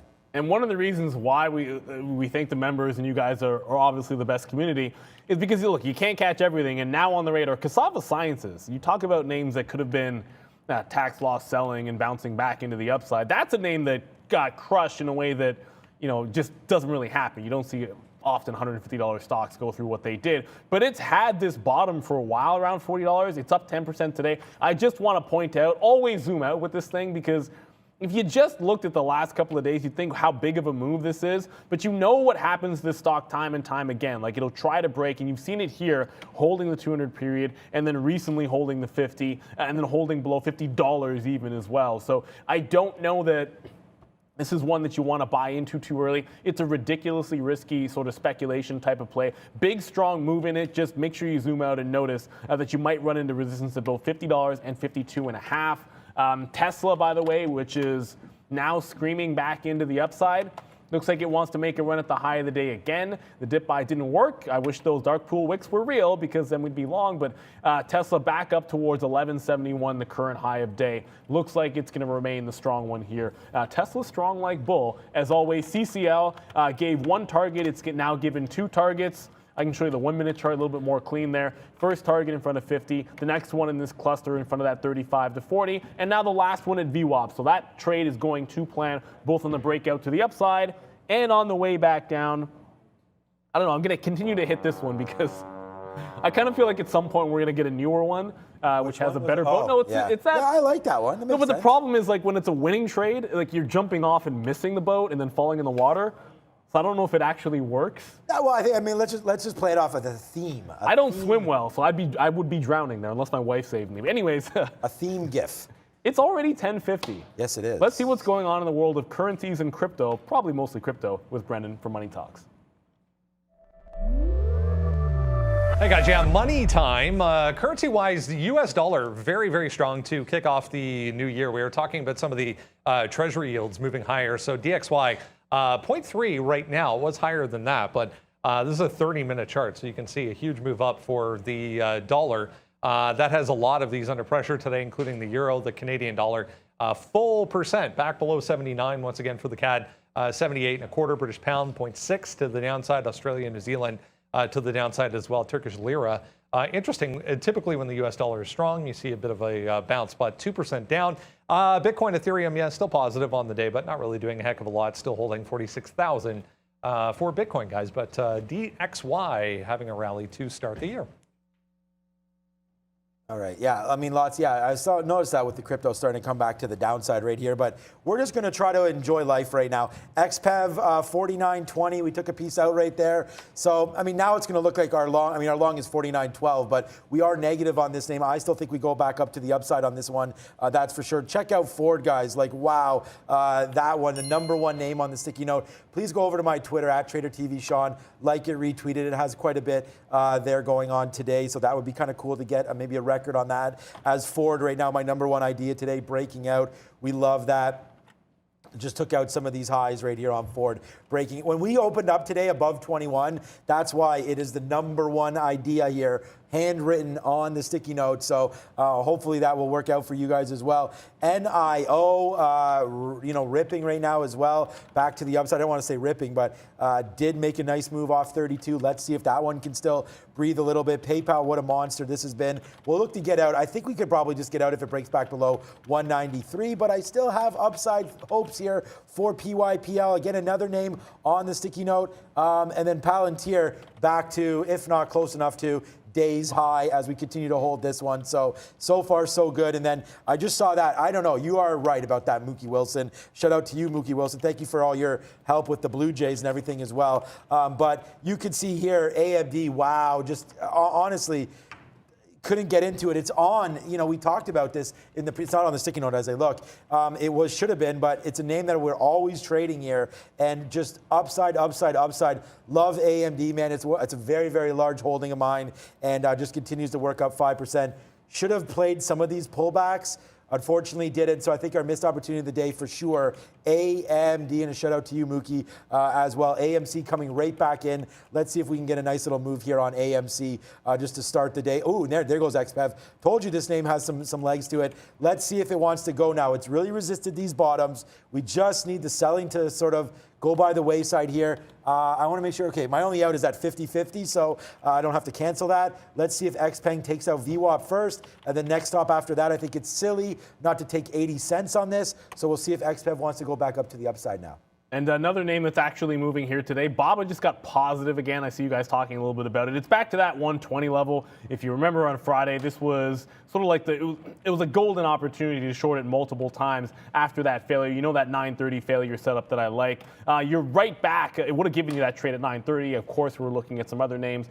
IMMX was moving, CellZ, of course, so you have to pick and choose your spots. CCL, which we did like as well. But BABA now starting to come back in. If it gives you the same failure at Friday's, I guess, afternoon support resistance at 120, it looks to be a short to me. It's now broken 120, but again, don't look at that even dollar. Go back, zoom out, see the last time it got here just last week. Did it fail to get maybe 50, 60 cents higher and rolled over? So I'll let it break 120. If it traps some of those people to the long side and doesn't get through that 120.60 area, then I think it's a bit of a safer play to short it. So it's a similar setup to BABA. It would have been the same thing over on Uber. And again, you've got to pick your poison because ultimately XPeng for me was a dip buy that didn't work. NEO was a winning trade because we took the profit on the breakout style trade. But then CCL was the one that just set up for the longs. You're asking why not AMD? Well, because I liked CCL, and then eventually at some point it was going to turn into a short at that high. I think same thing for BABA. I think same thing for Uber, which I see continuing to run. I never got into CellZ, and I'm wishing I had gotten into this Jewel stock. That is now, well, it's dead now. Basically, it halted, 1, 2, 3, and it could, I guess, halt a fourth time to the downside. When that failed at 25, I guess it was short at any price because now down $11 from there, down 35%. This is the risk. If you ever hear us say over and over and over again, try not to get caught holding the bag. It's the same thing when you're shorting a low floater. Always have an out. If you're going long, it's the same thing. Like you have to have yourself an out. Once it broke that support at 21.25, it's been absolutely gonzo. I don't know where the bottom's going to be on this. I mean, I look at sometimes these levels matter, sometimes they don't. I mean, maybe the 50 period matters. I don't know. $12. If it tries to halt and bounces off at $12, just like a fake halt, goes into the halt and then doesn't really halt and holds above 12 bucks, I suppose that could be a jailbreak long, but I'm not sure how much I want to do that and throw away profits by jumping counter trend into something falling this far. Yeah, I want to give a big shout out here. I'll tweet this out as well. I'll put a tweet out for you here. Thank you so much to... It was Global Aviator somewhere said that the sticky note has made you thousands. Yeah, me too. I don't know where it is. Anyways, thank you so much for that comment there. We just tweeted it out. So hopefully you guys can all see that. And it's been a good one for me today. One more time. Come on. Oh, yes, XPEV. Wow. That is taking it out. We are at, right now, guys, day high. And that's always a good thing when we're getting ready to leave you. Because, yeah, it means that hopefully if you've been holding some of these trades with us, then hopefully you yourself will also be at your daily high today as well. As PayPal, guys, yes, sir, case closed. Bang, close that case right now, PayPal.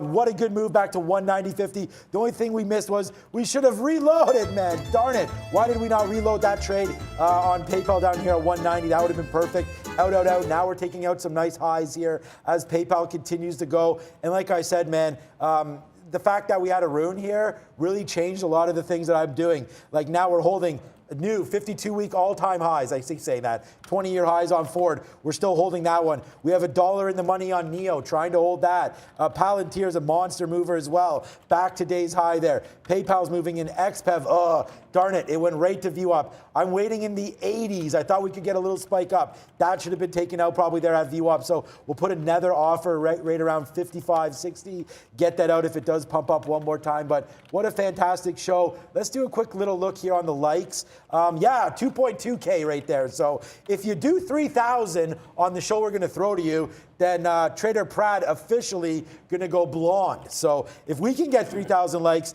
then Miss V will go blonde on our show. And so if we get to 3,000 likes, that would be great. We'll throw it over to Miss V soon. And yeah, I know, Neil. We'll throw it over to Miss V soon and get to see if there's any earnings. I know we're kind of getting back into earnings. Not till season, Wednesday, not Thursday. yet. I think exactly. we get Bed Bath & Beyond. Constellation Brands is later this week. There's someone it sucks. It's like there's somebody I actually cared about for earnings that this Jewel week. is halted again. And Jewel's halted to the downside. So picking a bottom, I'm going to stay away from trying to pick a bottom unless it's coming off of this reopen. There could be a trade off of that. Like if it manages to open lower, hold 12, and then break back above the halt price at 13, I would have an entry at the halt price and then have a support level down at $12, which gives me an entry and an exit. But other than that, I'm going to stay away from it. Thank you guys so much. It's been a great start to the beginning of the year. But hey, we have a tradition around here. We go to Miss V and find out what national day it is. I have an idea what it might be, but let's see. Hey guys, I hope you're having a wonderful day so far. Thank you so much for more than 2,000 likes. Thank you for all the super chats and welcome all the new members. We appreciate your support so much. Please join Prad and me right after to continue trading, and happy National Chocolate Covered Cherry Day. I don't think that's what you had in mind. No, I actually kind of thought we'd just be going with like Happy New Year, like the new. But hey, that's fine. It's not technically the first today, anyways. Chocolate covered cherries, chocolate covered anything. Who cares? Yep, hard to lose. Yeah, one last one there too. Raiders fan 6. If I had hair to go blonde, I dyed my hair blonde back when I was in university. It was a failure because we didn't use the right dye. I had no idea what I was doing, but I don't really have the hair to do it. So if I did and I had it going on, I would have no problems doing that if we got to 3,000 likes. But I know who will, Brendan. and he's going to. Brendan would never do it, and you and I both know that. But Trader Pratt will. So let's head on to Midday Movers. I'm kind of choking on myself now because the idea of Brendan blonde, that would be fun, but I don't think it's going to happen. But let's head over to Midday Movers with Trader Pratt and Miss V. Welcome to Market Movers. I'm your host, Trader Pratt. This is the beautiful Miss V. Hey guys, welcome to the very first trading day of 2022. I hope you're having a wonderful morning.